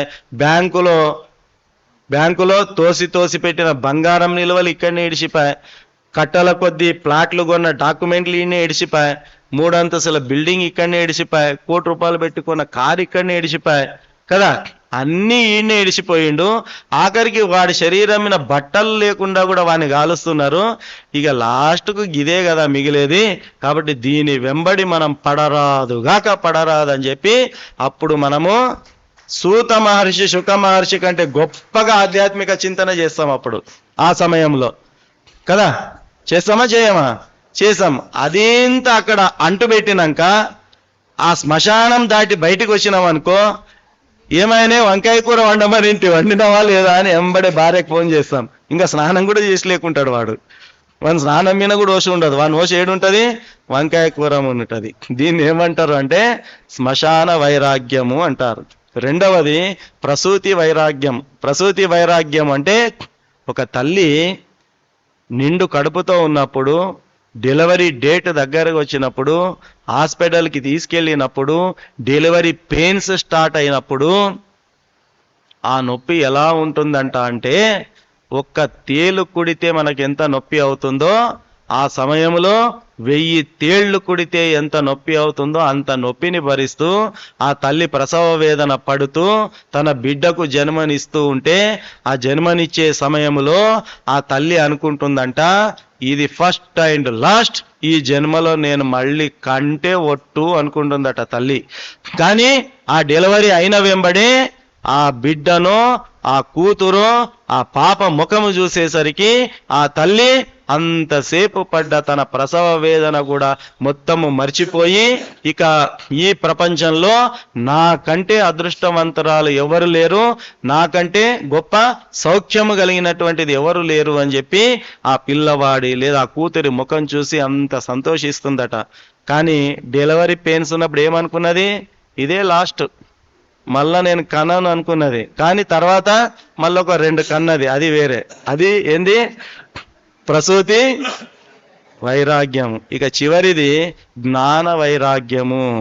ఇప్పుడు స్వామి ఈ శాంతానంద సభా మండపంలో, ఈ ఏసీ హాల్లో, శక్తిపీఠం దేవి శరన్నవరాత్రి బ్రహ్మోత్సవాల్లో, ఈ జ్ఞాన యజ్ఞములో, ఈ ఆధ్యాత్మిక ప్రవచనములో ఇంతసేపు చెప్పింది వినేటప్పుడు మనకు అనిపిస్తుంది, అరే నిజమే కదా, మనం తప్పు చేస్తున్నాం కదా, మనం అట్లా చేయలేదు కదా, ఇట్లా చేయలేదు కదా, నేను ఇప్పటి నుంచి ఖచ్చితంగా స్వామి చెప్పిండు గోశాల దర్శనం చేసుకోమని చెప్పిండు, అది నిజమే, నేను పోలేదు కదా, గోశాలకు పోవాలా, ఇంట్లో ఆవుకు ఎంగిల్ది పెట్టరాదు, ఫస్ట్ రొట్టె తీసి ఆవుకు పెట్టాలని చెప్పిండు, నిజమే కదా, నేను ఇట్లా చేయాలి కదా అని చెప్పి ఇప్పుడు మనము ఈడ కూసున్నతోనే కలలు కంటుంటారు అమ్మోళ్ళు, ఏమని? రేపు వస్తుంది, రేపు వస్తుంది, ఫస్ట్ రొట్టె కొట్టి ఎవరికి వేయాలి? ఆవుకి వేయాలి. రేపు ఫస్ట్ రొట్టె ఆవుకు కాదు కదా, కట్టుకున్న మొగునికి కూడా చేసేయాలి పొద్దున లేచి. ఇక ఆవుకి ఎవడేయాల? అవునా?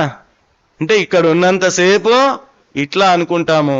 స్వామి శాంతానంద సభా మండపం ఏసీ హాలు బయట కాలు పెట్టేసరికి ఏమవుతుంది? మాయ ఆవహించుకుంటది, మళ్ళా సంసారము అంటుకుంటది. ఇక్కడ చెప్పిందంతా రాత్రి కుక్క కలలు కంటదంట, అంటే దివ్య జ్ఞానం వస్తుందంట రాత్రిపూట. ఏమని? పలానా అమ్మవారి ఇంటికి రేపు వెళితే ఆమె ఉదయం రొట్టెలు చేస్తుంది, నేను ఈ టైంకు పోతే నా కాడొక 2 రొట్టె ముక్కలు దొరుకుతాయి అనేది దీనికి రాత్రికే తెలుస్తుందంట. భవిష్యవాణి కుక్కకు తెలిసి అనుకుంటుందంట, ఇక రేపు నేను ఏమి ప్రయత్నించాల్సిన అవసరం లేదు, చక్కగా అమ్మ ఇంటి ముందర పోయి నిలబడతా, 2 ముక్కలు దొరుకుతాయి, అయిపోయి నా పని అనుకుంటుందంట. కానీ పొద్దున లేసేసరికి కుక్కకు ఒక అలవాటు. ఏం అలవాటు చెప్పండి? ఏం చేస్తుంది? ఈ కాలుతో ఇట్లా అంటది, ఈ కాలుతో ఇట్లా అంటది. 2-3 సార్లు ఇట్లా అనేసరికి, చెవు దులుపుకునేసరికి రాత్రి ఆ అమ్మనో ఏం రొట్టెనో మొత్తం బాయ్. కాబట్టి మనము కూడా ఈ ఏసీ హాల్లో కూర్చున్నంతసేపు, స్వామి చెప్పేంతసేపు చాలా జాగ్రత్తగా వింటాం. కానీ బయట కాలు పెట్టేసరికి ఏమవుతుంది? మనం కూడా ఇక్కడ ఇట్లా దులుపుతాం, ఇక్కడ ఇట్లా దులుపుతాం.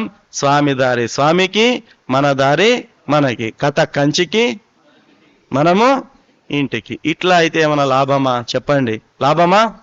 లేదు.